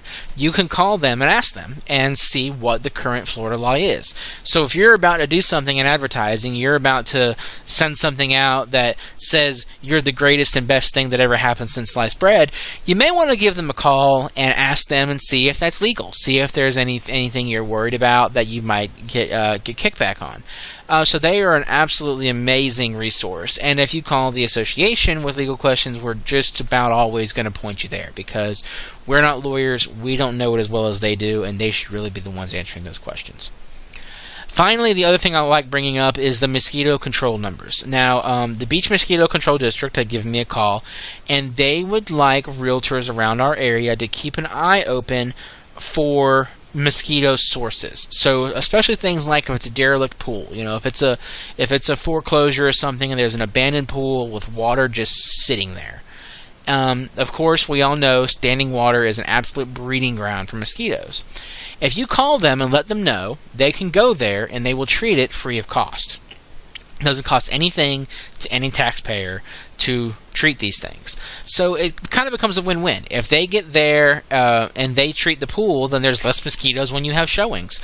And we're also helping them by being more proactive about trying to control the mosquito problem in our area. So Beach Mosquito Control District handles everything west of the Hathaway Bridge, and Bay County Mosquito Control handles everything east of the Hathaway Bridge. So store those numbers and just keep them in mind. If you're ever on a showing or something and you see there's an abandoned pool or anything that's not being taken care of, abandoned pond, tires, buckets, anything that can be treated, just let them know. And what they do is they bring in, they have various ways. One they told me was this brick that they can drop in the pool that slowly releases a chemical that kills mosquito larvae, or there's these little fish they can put in that will eat the larva. And either one is environmentally safe. Either one can be disposed of when you're ready to drain the pool without any kind of environmental impact. So it's just a great resource for us to help them and them to help us just keep the mosquito problem down in our area. So that's it as far as products go. One other product I want to talk about briefly that's not available quite yet, but will be very, very, very soon after this video is posted, is Agent Squared. Agent Squared is going to be also under products right here. It's going to say Agent Squared Instant IDX website, and you can click on that and it will create an Instant IDX website for you. It's a free website that consumers can go on and search, that has your name and photo on it, and look for listings. I think it's a great member benefit because it is free. Now, they do have buy-ups. There are options for a premium website if you so choose. But even the free model is a great place to start, especially if you're just getting started out and you don't have a website through your brokerage or otherwise. It's a good place to start with a free option just to get your feet wet and get rolling with the IDX website. So finally, I want to go through the add listing process. So I'm going to get back to the dashboard here, and it's just under menu and then add listing. So when you're adding a listing, if there's any field you're going to get right, make sure it's property type. And the reason I say that is if you come in here into property type and you click residential and you go through and you do all this work, and then you think, oh man, that was supposed to be residential land, and you come back and you change this to residential land, it is going to erase every bit of your work. So this field is not very giving. This is the one to get right. Just about everything else is extremely giving and can be fixed, and we have options. This is the one field where there's nothing we can really do. Listing member for you guys will be filled out automatically, so you don't have to worry about that, but you can add a co-listing member if you have one. Finally, to move page to page, you can either click on the tabs up top here, or you can click on Next down in the bottom right. I personally like using the tabs, so that's how I'm going to move forward. But let's move over to the Address tab next. Now, when you're adding a listing, I recommend not using this for the street name. Like, don't put the street name right here. I recommend putting it under the street suffix. And the reason for that is it makes this populate tax data button work much more efficiently. It'll sometimes work when you plug it into here, but it'll almost always work if you put the drive over here. So actually use the street suffix field there. We're going to come down and then under city and just keep filling it out. This is Panama City Beach for this listing. And you'll see that as you go, it automatically filled out Florida for me, and it narrowed down my zip codes to just the beach zip codes. This one was an 08. And then it narrows down my county to either Bay or Walton, because we have both in that zip code. And then finally, once you have that filled out, you can click this button for Populate Tax Data. And that will pull in the parcel ID as well as some other stuff in the main fields tab we're going to talk about in a moment. It'll do that for you automatically because, I don't know about you guys, but I'm a big fan of letting something do the work for me. Now, once you have the address in, I always recommend going ahead and coming over here and clicking the Save and Complete button. It'll ask you to go ahead and do the PIN, which this would have been the next step anyways, so you can just hit Use This Location. But what Save and Complete does is it saves it where if something happens while you're inputting this listing, it saves it for you every 2 minutes. So you're always able to go back by going to Menu and then My and Complete, and you can pick up where you left off. So if you're, working on a listing and your cat knocks your grape soda off onto your white carpet, then you need to stop and clean it up so it doesn't stain. You won't lose everything. It's fine. You can go do that and you can come back. But just make sure you click that Save and Complete button. So anyways, moving on to the main fields. This is where you just go through and you fill out the information about the listing. So I'm just going to kind of go through one by one. The majority of these are self-explanatory. If you do have questions, quite a few of them have this little help bubble on it that you can click on, and it'll tell you about what it is, and it'll give the definition if there is one. And so those will kind of help you. But I'm just going to kind of go through and talk about a couple of the gotchas that happen. So first off, over here, I want to talk about this. To show there's all fields, required fields only, or empty required fields. The empty required fields only is useful because it'll show you only the required fields that haven't been filled out yet. So if you're in a hurry and you just need to get this listing in now and you're going to come back and add more to it later, then you can use that. But otherwise, just leave it on all fields so you can see all of them. So list date, expiration date, and list price are all fairly self-explanatory. Let's talk about Office Exclusive, though. Office Exclusive is also known as like a pocket listing.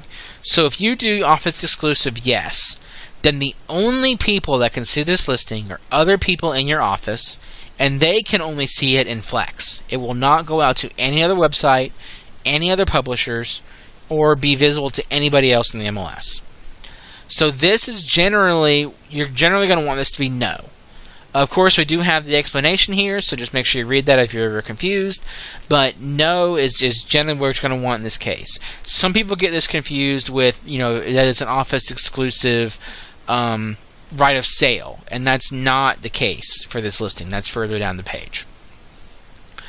The area and sub-area will be picked automatically for you from the property appraiser. I mean, of course, always take a gander at them and double check that they're correct, but they're usually fairly spot on. Subdivision. In Bay County, the first couple words of your legal description, which are also pulled in for you from the property appraiser, will be your subdivision. There are quite a few listings in our MLS that are listed as no recorded subdivision. That's not correct. If you look at the legal description, the first couple words will be there.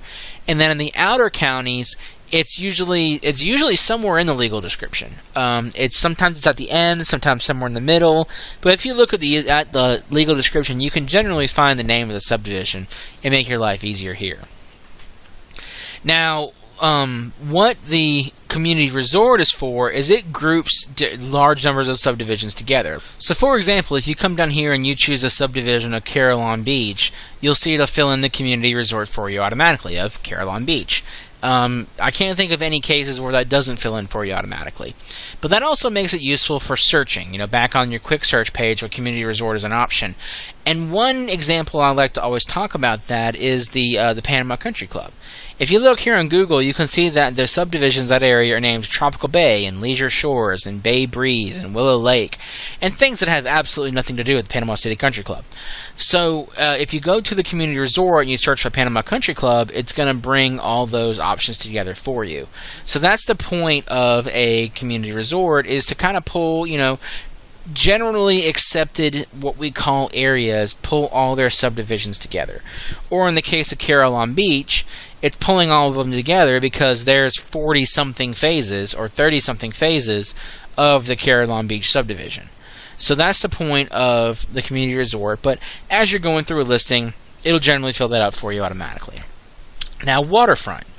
In our MLS, the rule for waterfront is that there can be no separately deeded property between this property and the water's edge. So, an example to talk about that is the Sugar Beach condominiums. So over here on Sugar Beach, if we zoom in and do a satellite view, by our definition, these two buildings are waterfront. All of these buildings are not. And that is done a little bit differently than our neighbors at Emerald Coast. They believe this entire complex is waterfront.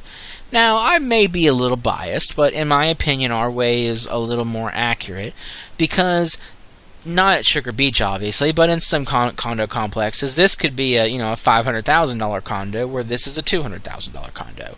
There's a big price difference between waterfront or not. So that's why we have it settled that way.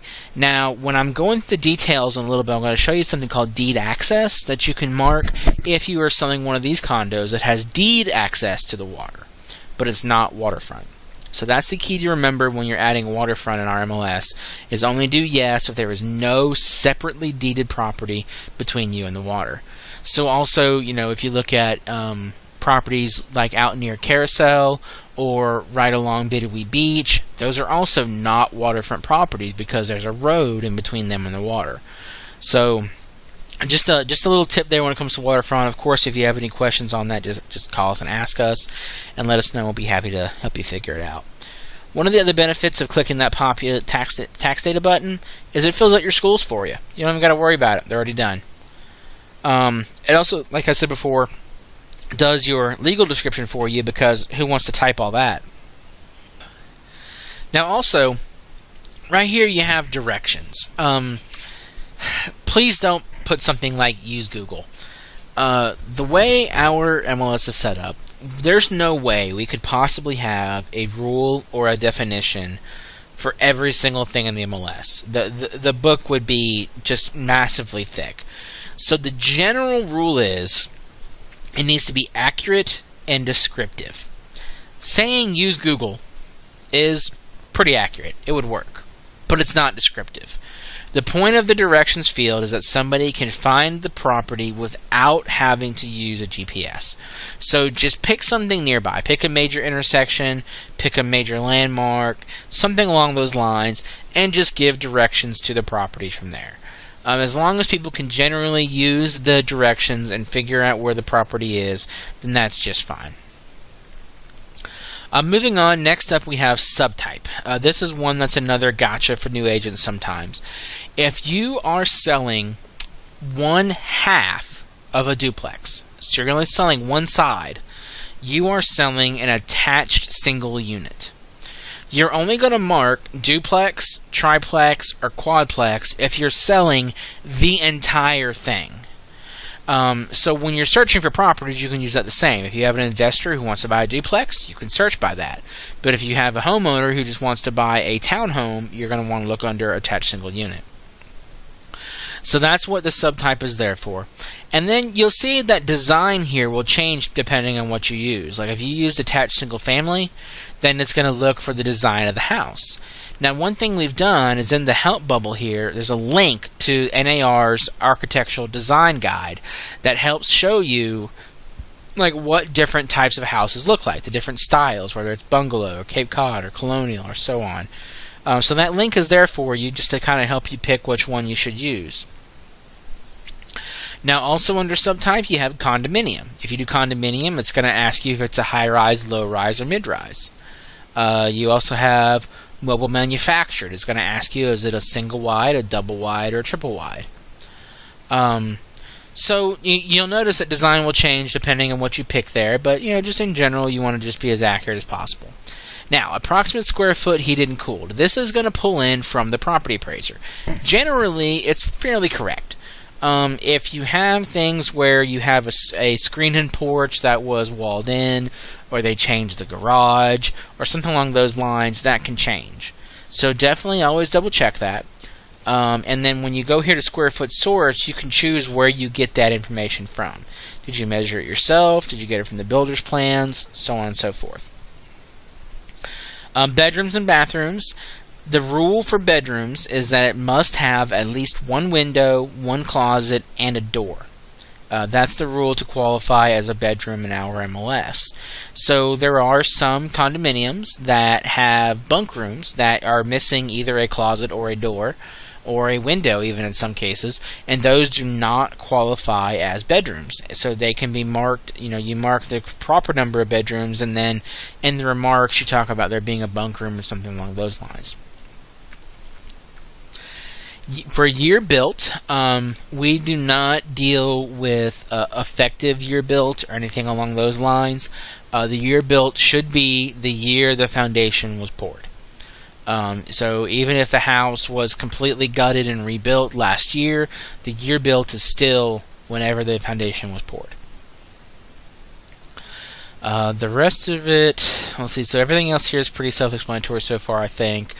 Lot dimensions. Now, remember I showed you in Realist, it'll give you the lot dimensions. It'll tell you the length of each side. As an estimate, of course. It's not 100%. But you can use that as at least an approximate estimate. And if you have multiple sides, it's okay to just keep going. 54 by 47 by 36 by 102 by 86 by 78, so on and so forth. Just so we can get an approximate idea of what the lot looks like. Now, one that kind of irks me sometimes is when people just put the word irregular. And I'll go and I'll look at the lot, and it's not irregular, it's just a parallelogram, or it has one extra side. A lot does not have to be a perfect square or rectangle for us to get the proper dimensions listed here. Use Realist, get the information from Realist, and get it listed on the lot dimensions, and let's get it accurate. Now, this is where I was talking about, if we go back up here and we change the subtype to detached single family, you'll see that acreage and lot square footage are required fields. So remember earlier that lot we looked at, it was like 17,500 I think square feet. I'm just going to put that in and I'm going to hit tab, and it's going to calculate the acreage for me automatically. And that works vice versa as well. If you know that it's 4.5 acres, it's going to calculate that it's 196,000 square feet. So whichever one of those two options you can find easier, just find it, plug it in, and get your information. Moving on, you have HOA fees. You'll see that what's required or not changes depending on your option here. If there's no HOA, amount and frequency are not required. If there is an HOA, the amount and frequency becomes required. So just go, that's a good example of how the system kind of changes a little bit depending on your options, but just make sure you get that filled out and be as accurate as possible and check with your HOA. This is more HOA information if there's a new buyer, fee or not, so on and so forth. Seller name is fairly straightforward. Brokerage interest. This is where you are required if you have any interest in the property. Do you have equity in it yourself? Are they a family member? Are you representing somebody who is also a real estate broker or salesperson? Those kind of things are what you have to disclose here. Now, it is generally a common courtesy to also put in the agent-to-agent remarks, but this is the only place it's actually required. So make sure you disclose that properly there. Next up is remarks. So in remarks, this first section is 800 characters, and this is generally the only thing that people are going to see on your websites outside of FlexMLS. So your Zillows, your Realtor.coms, your brokerage websites, things like that. These first 800 characters are generally the only thing they see. Now, some websites do use the supplemental remarks, but there's not many. It's something that we do provide to them, but not everybody goes to the extra programming to make it work. So you want to put your most important information in this first 800. Now, if you have an inner Shakespeare that you just have to let out, you can click on this more, and it will usually give you the option to add up to 10,000 more characters there. But like I said, those are generally only viewable in Flex, so you want to put your most useful information in your first 800. Agent-to-agent remarks is a private field that only other agents can see. We don't send this anywhere else. It doesn't come up on public reports. It doesn't go out on emails. It's only between you and the other agents. So showing instructions are good here. If there's information about any kind of bonuses or commissions you want to include, it's good there. If there's something weird about the property that you may not want to necessarily blast in public, that you can put that there, so on and so forth. Next up, you have the compensation information. If you have any questions on compensation, I recommend going to your broker, because here at the association, we don't really know much about it, but that's all there for you. And then finally, you just have your status down here at the bottom. So that's the main fields tab, and you can see there's a lot in there. It's a good bit of work, but we always want to make sure we have as much accurate detail about a property as we can get. So the next tab over is details. So this is where all those checkboxes come in. Remember the checkboxes we looked at on the input form? This is where those come in, and this is where you want to be as detailed as possible. Because again, if your property has a microwave and a dishwasher, and somebody searches that they specifically want a microwave and a dishwasher, if you don't have that checked, your listing isn't showing up. So as detailed and accurate as possible will be the way to best serve your seller on the market. But generally, you just go through here. I'm going to just kind of scroll through and see if there's any gotchas that stick out to me. You know, I always joke that I really hope that anybody who's putting a listing in our MLS is checking one of these. You know, hopefully you have AC in your property, whatever it is. Okay, exterior. This is a good one. There's another option further down called Project Facilities. It has a lot of the similar stuff. If you mark pool on exterior, then that means that there is a pool actually on the property. If it has a pool as part of a subdivision or an HOA, you're going to mark that under Project Facilities.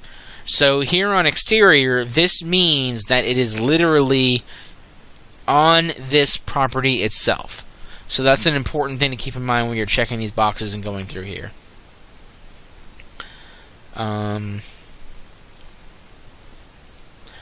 Accounting, financing, if it's furnished or not. Interior. Lot features is, again, it's on the lot itself, not as part of an HOA or subdivision. Here's a section we have that's specifically focused on the master bedroom and master bath. I get people asking me, hey, how can I search for properties that have the master bedroom on the first floor? Here's the option for it right here. And you can search for that in quick search under that, where you have that green plus mark out. You can search for that there as well. So that's another one that a lot of people search for, so make sure you've got it checked if that's the case for your property. Information about the pool and parking. Okay, so here's Project Facilities. This is where I was talking about if you have a pool that's part of the community deed, then you can mark that here. This is also where deed access is. Remember we were talking about Sugar Beach condos. If you're selling one of those condos that's not right on the water, deed access is how you can mark and say that you do have deed access to the water. So that's another good one to search by. If you're looking, if somebody wants a condo that isn't necessarily right on the beach, then you can use that and search that out.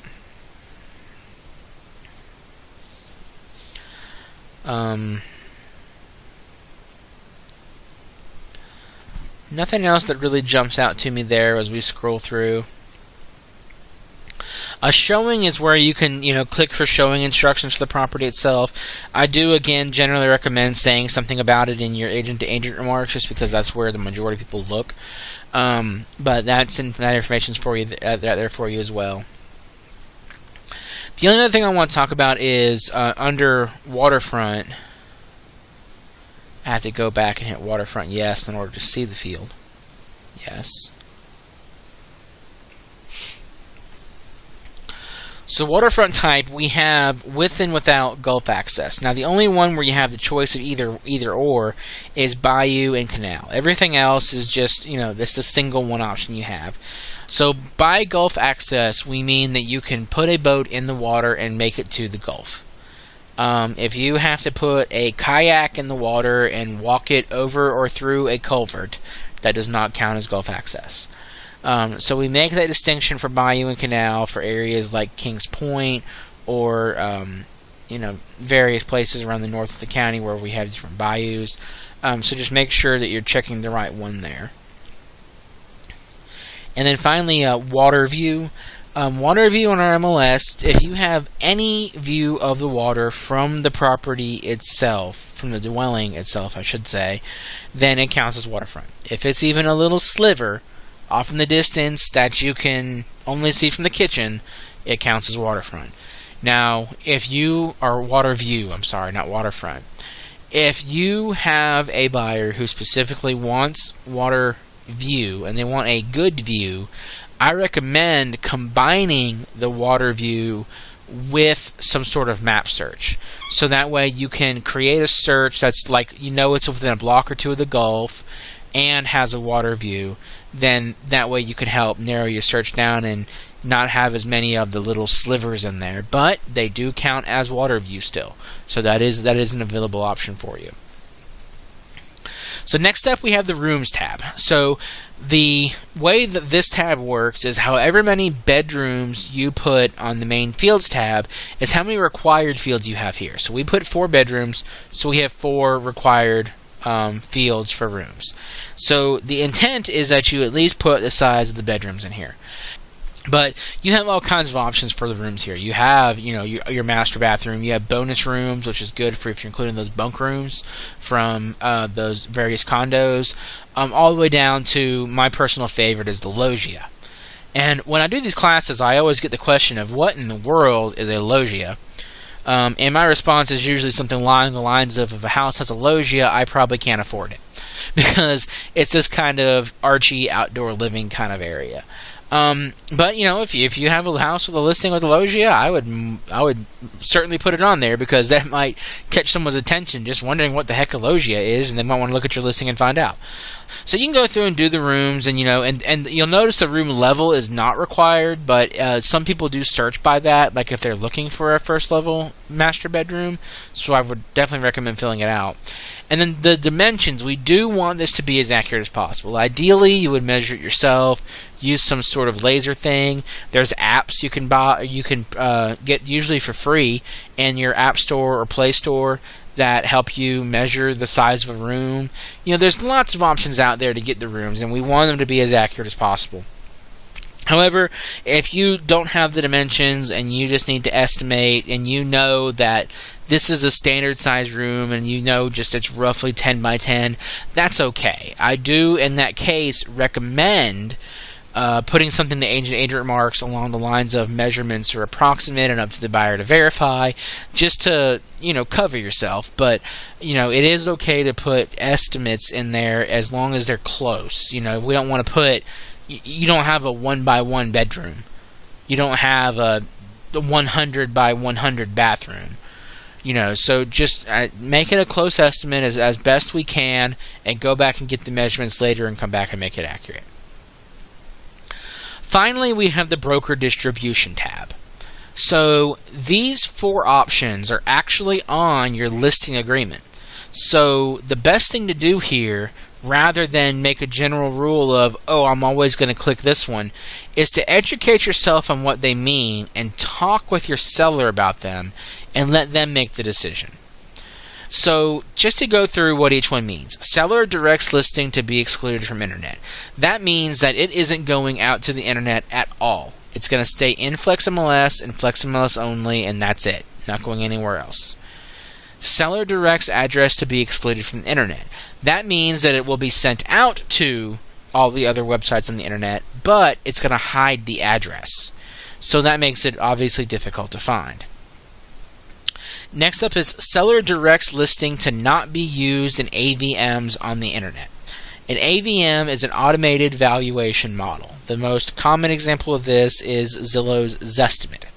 Now, there is some misconception. Some people seem to believe that checking this means that Zillow will not put a Zestimate on your listing. That is not the case. They are always going to put a Zestimate on your listing. What it means is that they're not using the data from your listing in the calculation of that Zestimate. So that is entirely up to you and your seller whether you believe that's hurtful or harmful, but that's what it actually means. And then finally is the seller directs listing to not allow comments on internet. So what that applies to is it's called a virtual office website, or a VOW, V-O-W.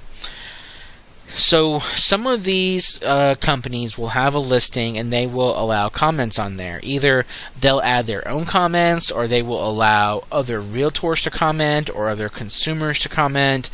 And that's just, again, entirely up to you and the seller whether you want to allow that or not. Again, I recommend just educating yourself on what these mean and talking with your seller about them, rather than just saying, oh, we're always going to click the bottom one, or something along those lines.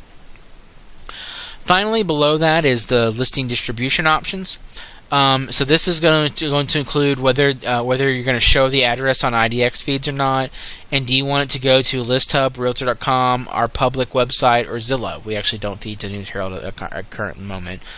But you can go through, and if you want it to be on Realtor.com but not Zillow, you can uncheck Zillow, or vice versa.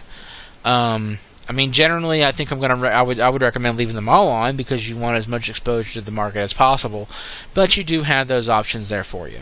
If your broker has turned off a option for some reason, like if they have turned off Zillow, then that will not be an option for you. You won't even have the ability to check it. So once you're all done there, you just click on Add Listing on the top right, and that'll add your listing to the MLS. Now, right here, I do recommend actually doing things a little bit differently, though. I recommend you click on Save and Complete, so it saves that the listing in your incomplete for you. Let me actually go back here and add myself as a listing member real fast, and go back into it through My Incomplete. And the reason I say to do this is so you can actually go in and add your photos before the listing goes active. So I did Save and Complete, I went to Menu, My Incomplete, and then I picked this property. So now you can go in here and do your photos. And you click on Add Photos in the top right. You can choose the photos for the property and hit Open. And then they'll all upload on there for you. I'm using Chaz's computer right now, so these photos are actually from our most recent Realtor Roundup, but just to give you an example of what it looks like, you can see they all load up for you. Now, a couple of things to mention on this page. You'll see that it has this title for each thing up here.